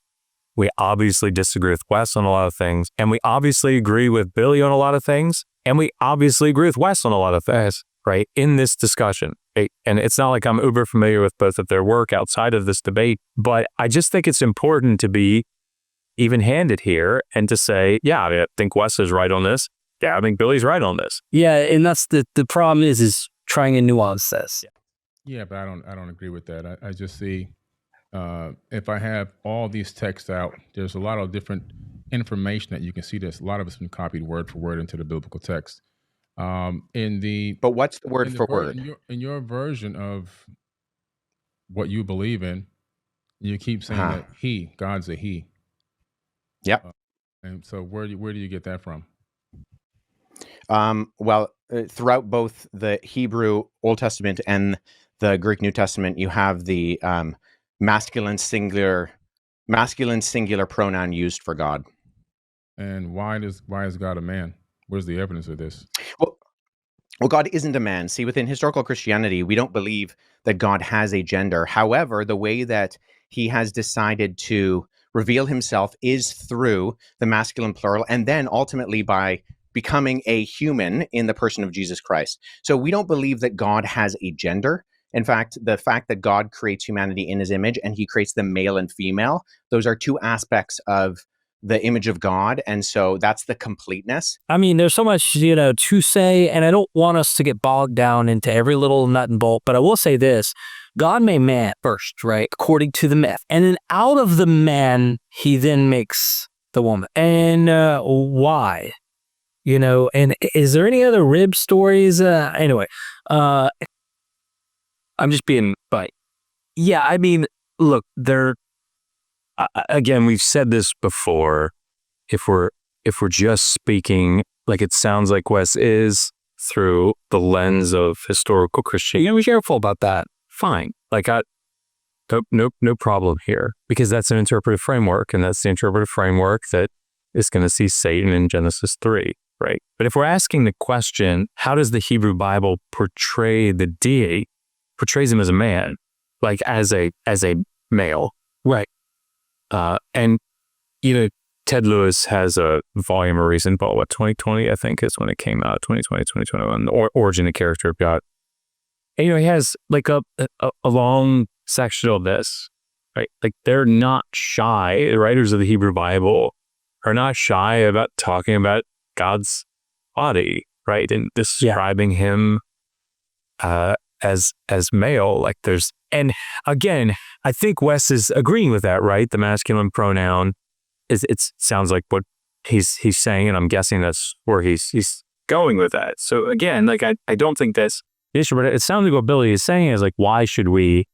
Yeah, he's challenging he's not getting in the weeds with Wes about this, but he is challenging like, why? Why is he calling him? Well, God decided, it's this interpretive lens again.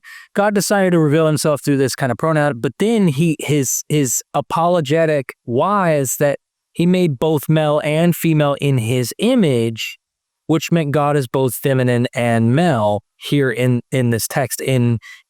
But even then, does Wes really think that God, like in his interpretive model, they look like God, because we get down into the actual original context, they look like the God. Yeah. And I don't think anybody's going to make the argument that, like, you see descriptions of Ale or Baal or Enlil, right? That they're going to have any problem coming away thinking it's male deity. Right. And Marduk or yeah. So either Yahweh, I think, is very clearly being portrayed as a male deity. he's a man of war. That's right. So Now, I know we could find feminine attributes in scripture, and I know Francesca Staropoulos in her book God and Anatomy, she covers some of these things, and I think her interpretation of the data, because she's trying to do it from a historical, not a faith-based perspective, but a historical one, is something in the lines of, like, when his consort is no longer by his side, he has to kind of fill in those gaps in some ways, in some of the text of being both the mother and father. Because where's the mother goddess? She's not in the text anymore. She's no longer part of the pantheon. How is it going to handle that? Well, he's also being the single dad in a way, who's also being the mom and the dad.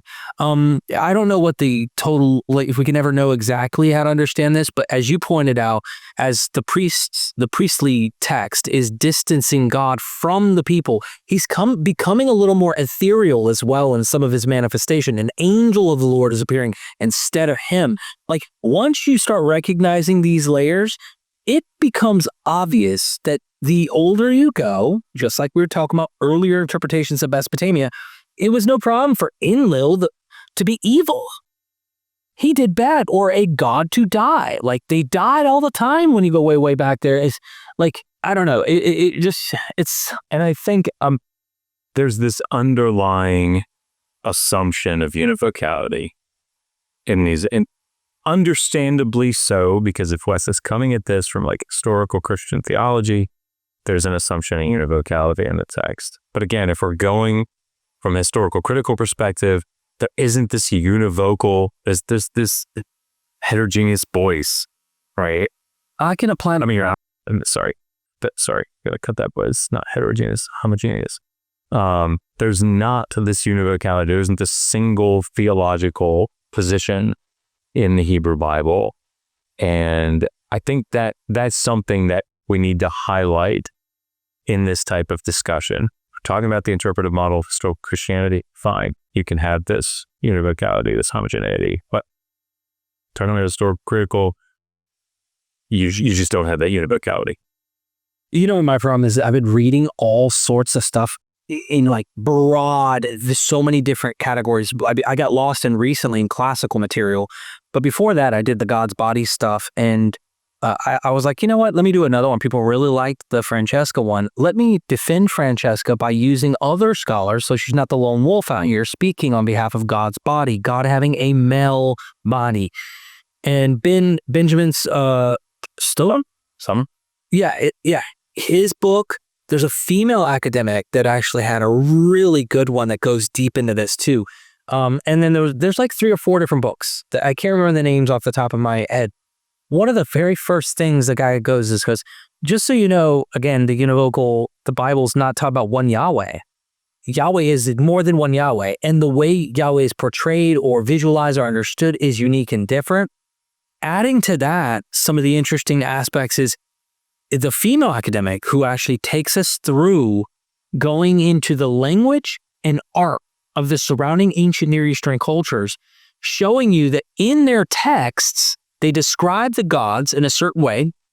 Then they show the images of the gods, whether it's Egypt with hieroglyphics, they show the visuals.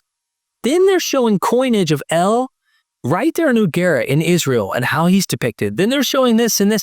Like, so what they do, in a nutshell, dumbing this down so bad, because it's like chapters of this. It's so dense and very, very important if you want to understand.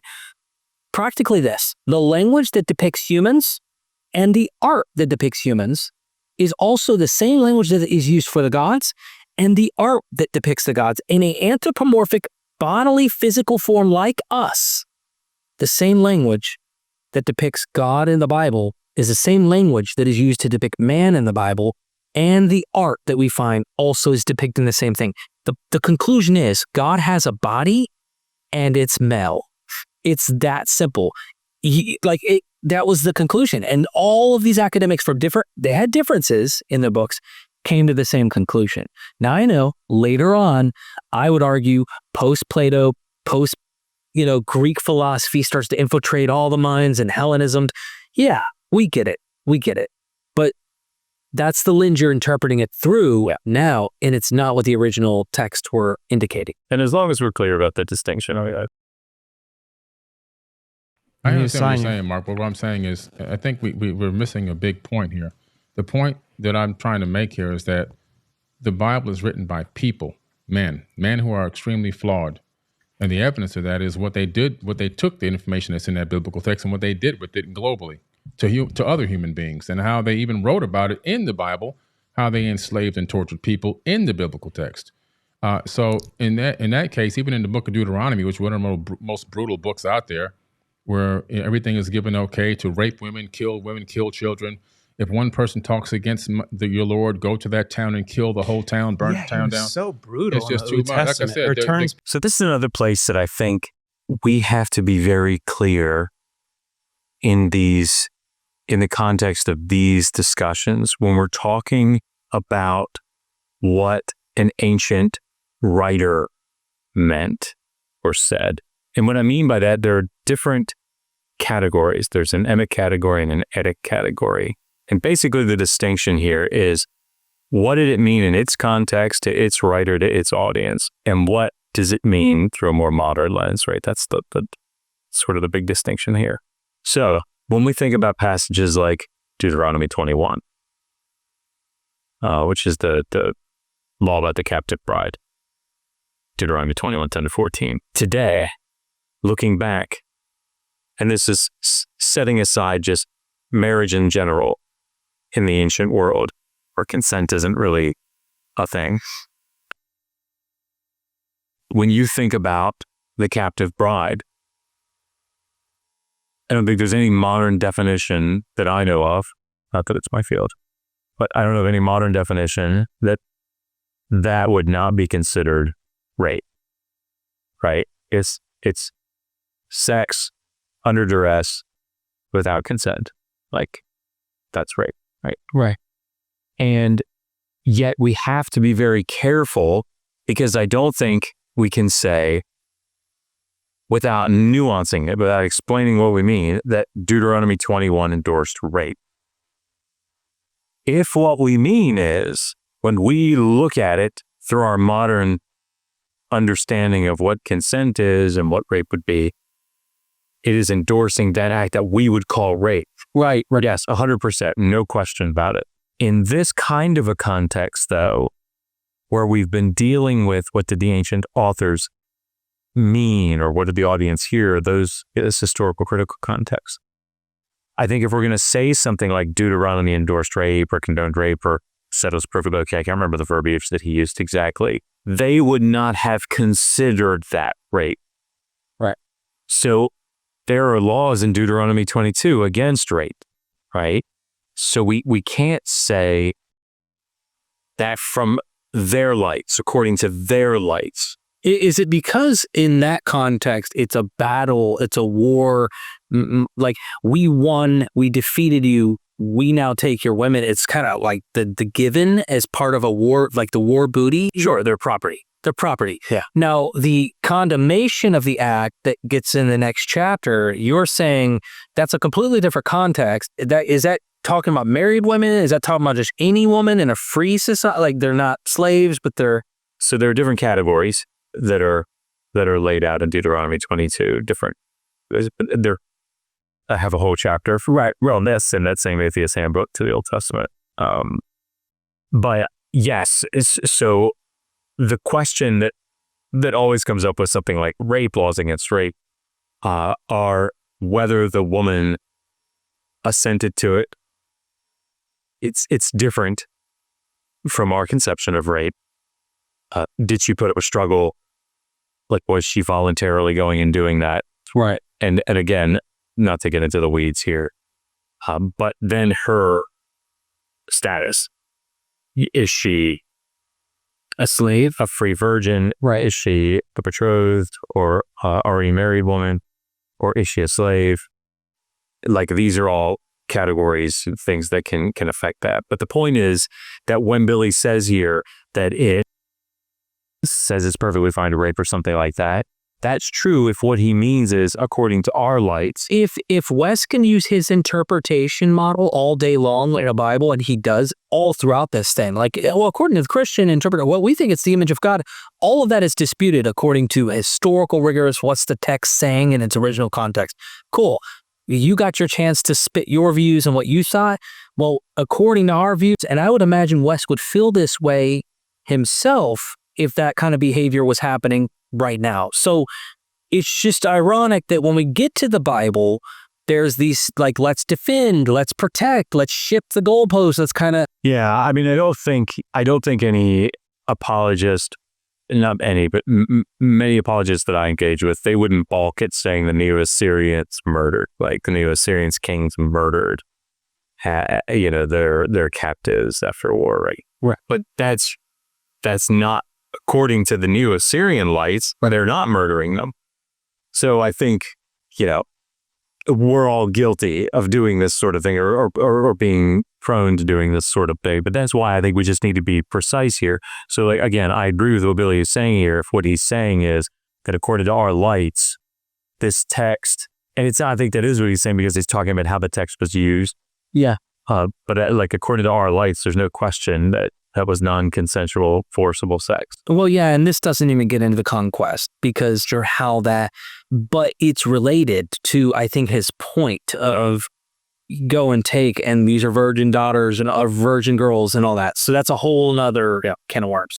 And just to speak very briefly to the slavery issue, I mean, Leviticus 25 condemns by death the man stealing. So stealing someone and selling them into slavery.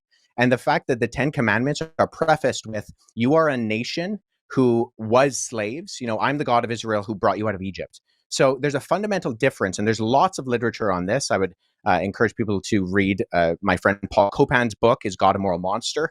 He's written some excellent stuff. He's also written on Did God Command Genocide in the Old Testament? He's a leading expert in the field of a comparative analysis of ancient Near Eastern war literature.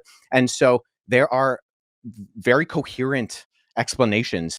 Unpacking that 42 seconds, there's so much shit in there, honestly. Just being honest, Josh. All right. So I want to talk about two primary things here. First, this is an example of being gracious to our opponent, right?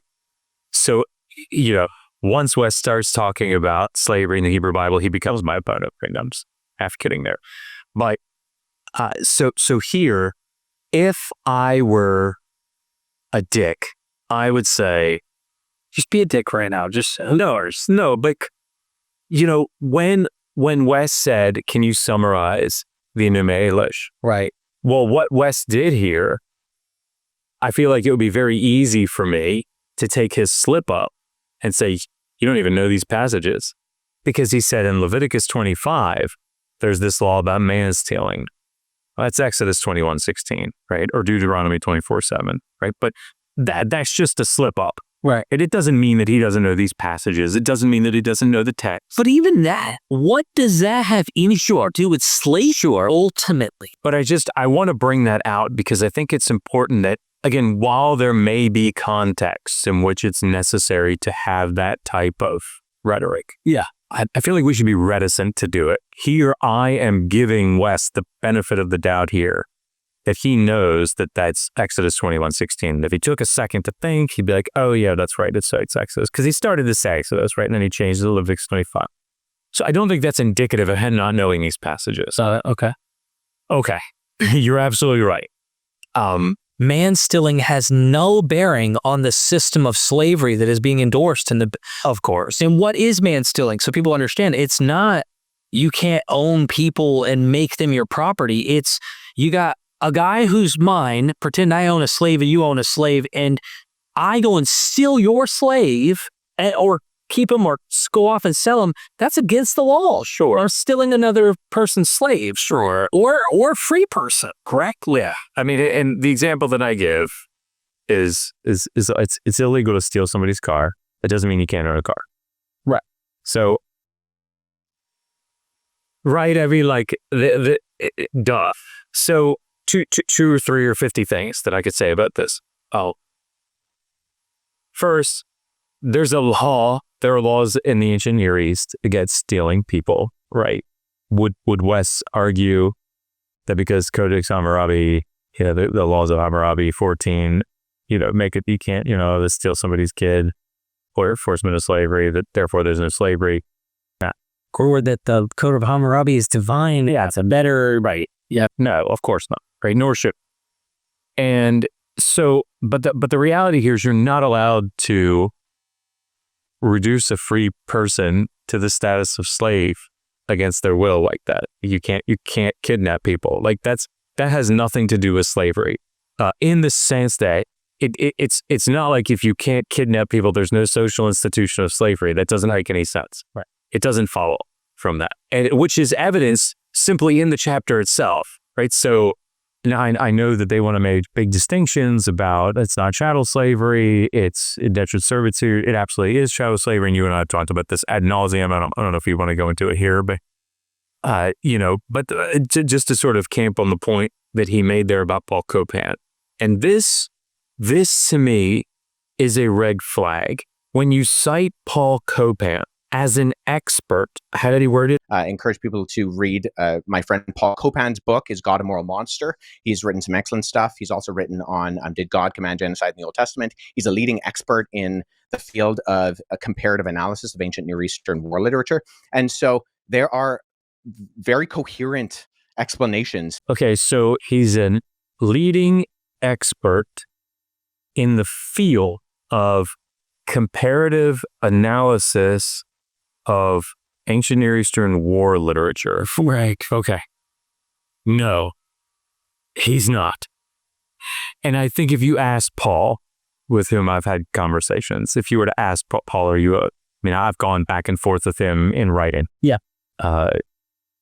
Blog, whatever, responses to one another. I wrote an article in the Misusing Scripture edited volume from Religion. He responded to it. And anyway.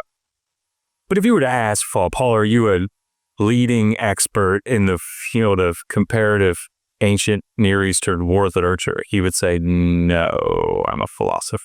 He relies on the work of people like Lawson Younger, who had a 1991 dissertation on the conquest and its ties to ancient Near Eastern war rhetoric. So looking at people like Sennacherib from a third, there's all kinds of the Hittite rulers. There's all kinds of people that he makes comparisons to for a very specific reason, by the way, who's also building on the work of Mario Liveranid. Right. So, but the point is that so I would encourage people to read other people from Paul Copan. So if people are interested in looking at the topic of slavery, I would encourage the edited volume put together by Raymond Westbrook, which is I think titled Ancient Near Eastern Law. I can never remember titles of books, but it's just this very popular 2-volume series on ancient Near Eastern law, and he's brought together experts from all over, from the various ancient Near Eastern geographical regions and periods, and each of them have a section on slavery in their respective periods under discussion. Of course, Samuel Gringus has a phenomenal volume on this, on laws in the ancient Near East and how they track, or in the Hebrew Bible and how they track from the ancient Near East down to rabbinic times. Gregory Kirikinyo has a volume. Sorry, there's a lot of work out there on slavery. I've written a couple books on it myself. So if you are interested in that, did the Old Testament endorse slavery? The one reason that I would suggest maybe look at that is I have an extensive bibliography. It covers all these sources and more you're not even going to remember. Yeah. But I also recommend it because it's easy for people to read compared to some of the rigorous tomes that you're going to source in your bibliography. And if you're looking for something to understand, plus it's on Audible, right? That's correct. So Yeah, right. you can just listen to it right now. I'll put the link in the description. And there's a chapter that the one advantage that I guess my book has in this regard is that there's a whole chapter and 2 appendices, huge appendices, comparing the laws in the ancient Near East specifically about slavery to the laws in the Hebrew Bible about slavery. And what you'll find when you view these is that sometimes they're a little bit better from our vantage point. Right. Sometimes morally they're a little bit better. Sometimes they're a little bit worse. But on the whole, just like with rape and adultery laws, right, they're just on par. They're what you would expect to find in the ancient Near East. So I think that it's a red flag to me that Wes is citing Paul Copan as an expert in this. I suspect the reason that he is citing him is because he's written several books from an apologetic point of view about this topic, because God, a Moral Monster is probably the more famous one, or the more well-known one, where he's going through systematically and addressing all these sort of like really problematic topics, slavery, genocide, whatever. I think he does so in a way that is not above critique. And I would just recommend that people read actual specialists in the field on this topic. Yeah. I mean, if you have a philosophy or a particular apologetic, you're going to work overtime to make that work. And I've seen it happen. You made me think about the state of the field. And like, do we have this problem with people disputing the ethics on this level in the Enuma Elish or the Atrahasis epic or in Gilgamesh epic? No, this is the only field that I know of that's dealing with ancient literature on this level where, you do have it. I know from talking to early critical scholars in Islam, you get the same mess of watch what you say, watch how you interpret, or you're going to get those emails. You're going to get those threats from other academics going, hey, this is not in line. And you're signing faith waivers to go to some of these schools to have certain ideas that you can only push. I mean, this is a problem I find. And anyway, I want to make one more comment that I saw him say, and I thought about all the years I read the Bible. Like, I read the Bible. I know that sounds funny to you, Josh. You're like, dude, I've read the Bible too. What are you getting at, D? I seriously believe that 95 to 98% of Christians have never read their entire Bible. Okay? Really never read their Bible. And I'm not saying Wes didn't. I'm not saying that at all. Okay? But Wes made a statement that God brought them out of slavery. And I don't know about you, bro, but if you remember the story, God made them slaves in Egypt. According to their theological outlook in the biblical text, he puts them into slavery in Egypt, and then he draws them out, freeing them. He's the one who does all this. So like, it ain't a, yeah, my God freed us. Yeah, he put you there for 400 years or more, like according to your own story. And when he brought them out, in this chapter that he references, Leviticus 25, he says, you can no longer make Israelite slaves. Why? Because they are my slaves. And this is the problem that I see with Christian apologetics in this vein. And again, I've only heard Wes say a couple of things about this, so I don't know what his position would be, though I can probably guess. If I were to say, start where Wes did and say, you're not allowed to mistreat. Remember, you were slaves in Egypt. I brought you out of Egypt. I would carry it further, right? Look at Leviticus 19, 33 and 34. Like, you're supposed to love foreigners, love them as yourselves, right? Care for them. Look at the book of Ruth and look at how Boaz is caring for the allowed to glean. All of these things, right? There's so many ties. It's love the foreigner, love the widow, love the orphan. And so I paint this broad backdrop. Don't oppress the foreigner.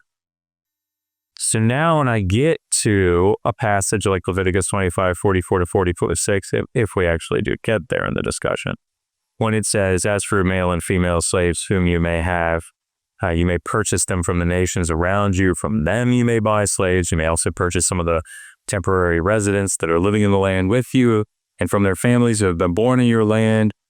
They will become your property. You may pass them on as inheritance to your children after you. You may make them serve forever. But as for the fellow Israelites, you are not allowed to rule over them with ruthlessness, or whatever we're translating the word parach there. Now, hopefully, I've painted this broad back where you're thinking, well, wait a minute, I'm not supposed to oppress the foreigner. Right. So it can't be that kind of slavery. The problem is, one, that if I were to go back to the law collections of Hammurabi, or the law collections of Ornana, or the law collections of Ishtar, or so many of these ancient kings, their role in Mesopotamia is to care for the oppressed, for the vulnerable, for the weak, for the widow, for the orphan, for the poor are supposed to be cared for and not allowed to be oppressed by the rich. And if I were to paint that broad picture, then go to the laws in Hammurabi, you wouldn't say, oh gosh, man, it can't really be slavery, man. You're supposed to protect the vulnerable. Oh, What's happening? so here's the reality about slavery in a nutshell. I know you and I have talked about this so much, but just so that it's here.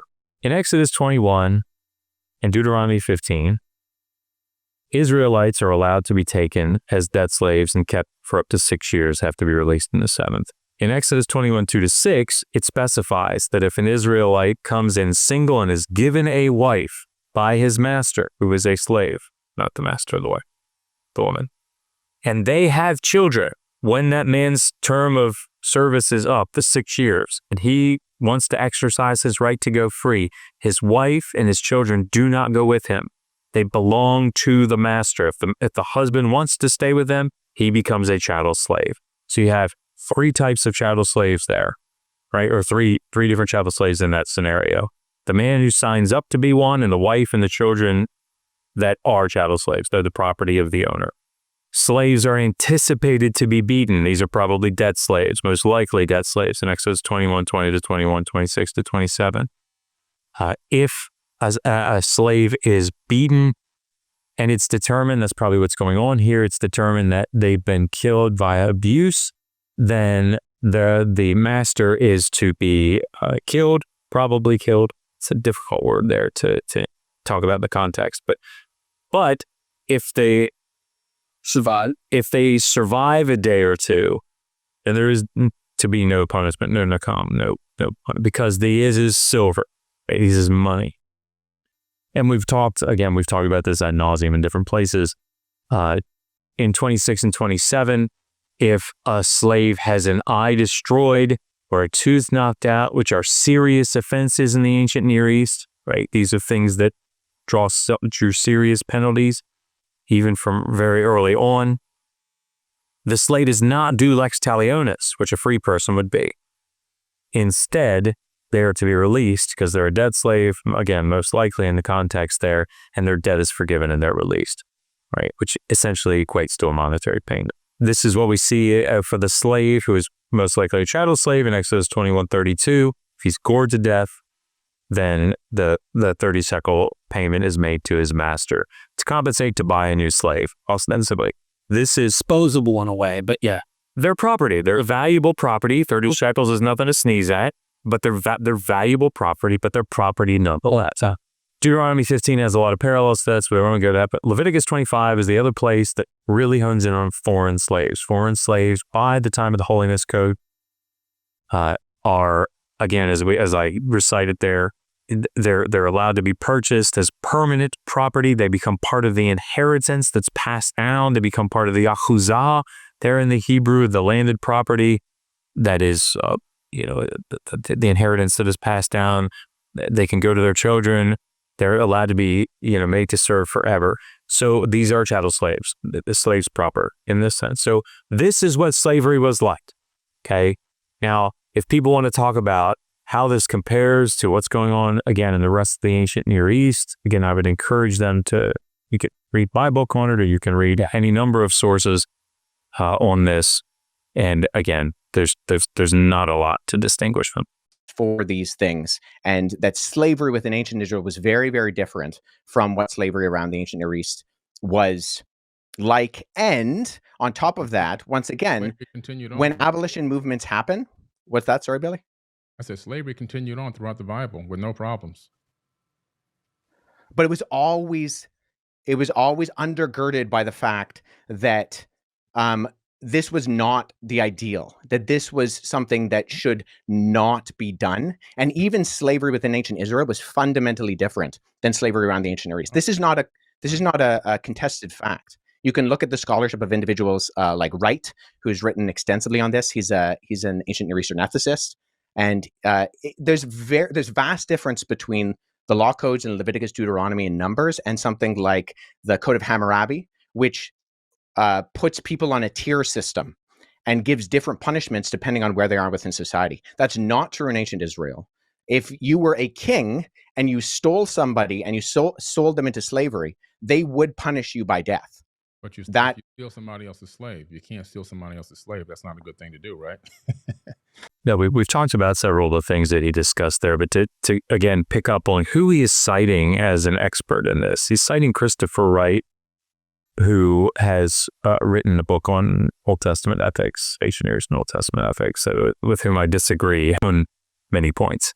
But the idea that it's not a contested fact that slavery in Israel is vastly different is just a nonsense statement.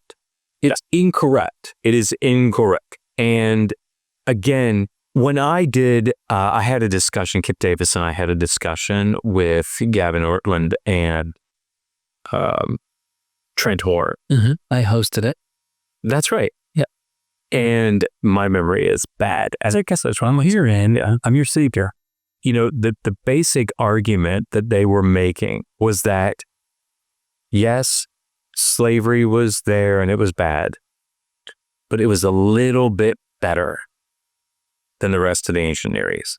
And so there were things that they brought up, Exodus 21, 26, 27. There were some contentious things in the debate that, we couldn't see eye to eye on.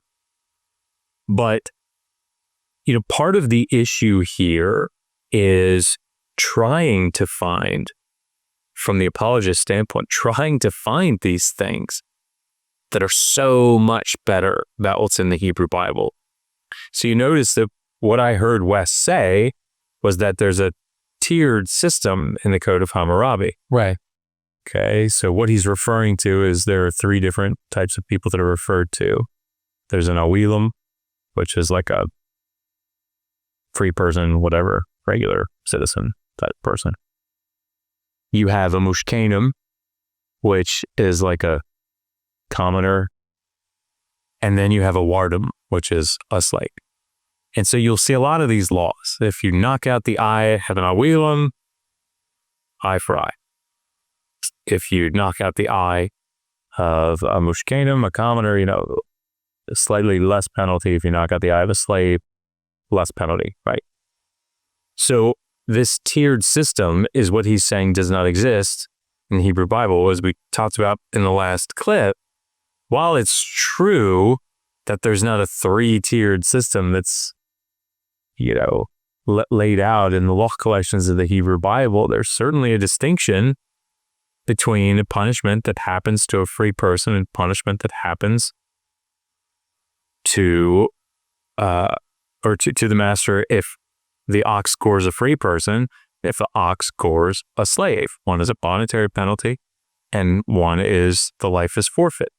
So, again, receipts is what I'll need to see here. And again, Christopher Wright's book, again, I don't think that I would consider him to be a specialist. I can't remember what he got his PhD in, but certainly I don't think that his work is one that I think is, it's not one that I would rely on, shall we say.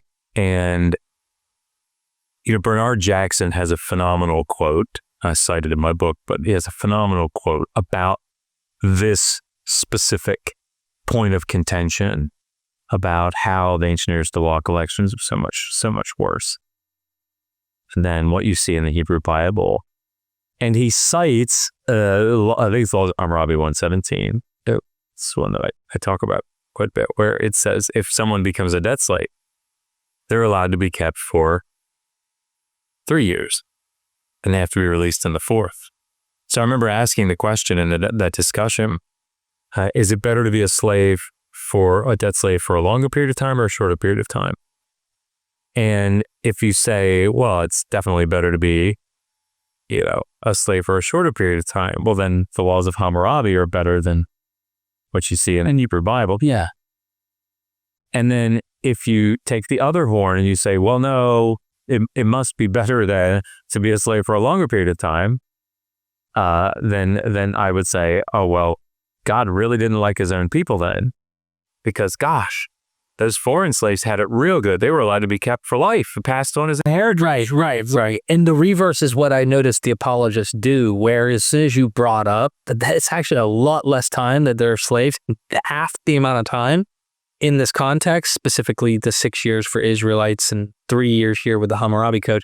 To me, it was really interesting to watch their brains immediately find a way to rationalize that and go, actually, well, in the ancient world, it was hard to survive. And so if we could stay longer in the slave's house, it was better for the survival rate. They made excuses about this insanity. Imagine what you would hear if Exodus 21:2 said, you may keep them for 3 years and release them in the 4th.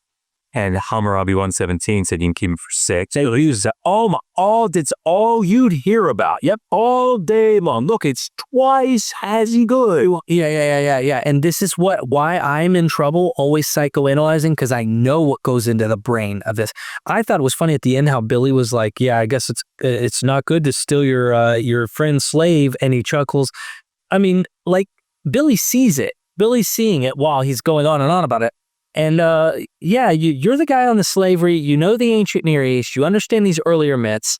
And so as we're wrapping up this entire episode, I would just say to anyone who's caught up in this whole debacle of going against Billy, chill.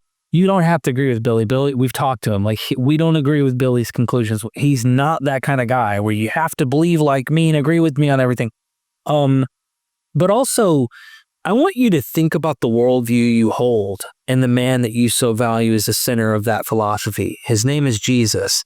And I think it was Gandhi who once said, I love your Christ, but I can't stand your Christians. And I really wish more Christians acted like Christ, especially right now, when this is a person who went on record in that debate to say, I believe in God, but he had his problems with the text and stuff.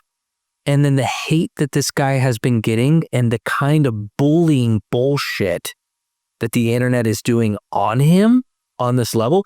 This is why I've been clapping back a little. Of course, I'm critical of apologists, but I was also raised to try and stand up for people, no matter what the circumstance ultimately is in this, to kind of stand up and be like, this isn't right. This isn't right. You can do a hit piece, do a critique, criticize what Billy's saying, but the level that it's gone to, I mean, I was guilty of it initially. And I realized, hold on, there's a human being behind this that's getting really treated in a way that would Jesus ever do that? I mean, not the idealized form of Jesus they have in mind. I could find some pretty horrific stuff in the New Testament Jesus said. I mean, we can get picky, but I know the kind of Christ that I had in mind as a Christian who is unattainable and perfect. And you are not even acting like that. So many people are not realizing Billy needs your prayer. Billy needs your love. I'm just making the point. Sure, yeah. To kind of paint the context.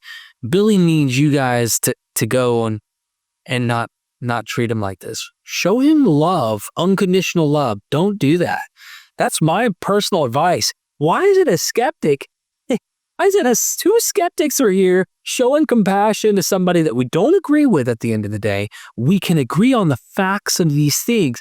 Why aren't y'all extending the same kind of compassion? It bothers me, especially when you know some of the things that Billy was saying that they're saying to him. Man, it's messed up, bro. And you and me heard it the other night, and it really offends me to hear that some of the stuff that, was being said to him. So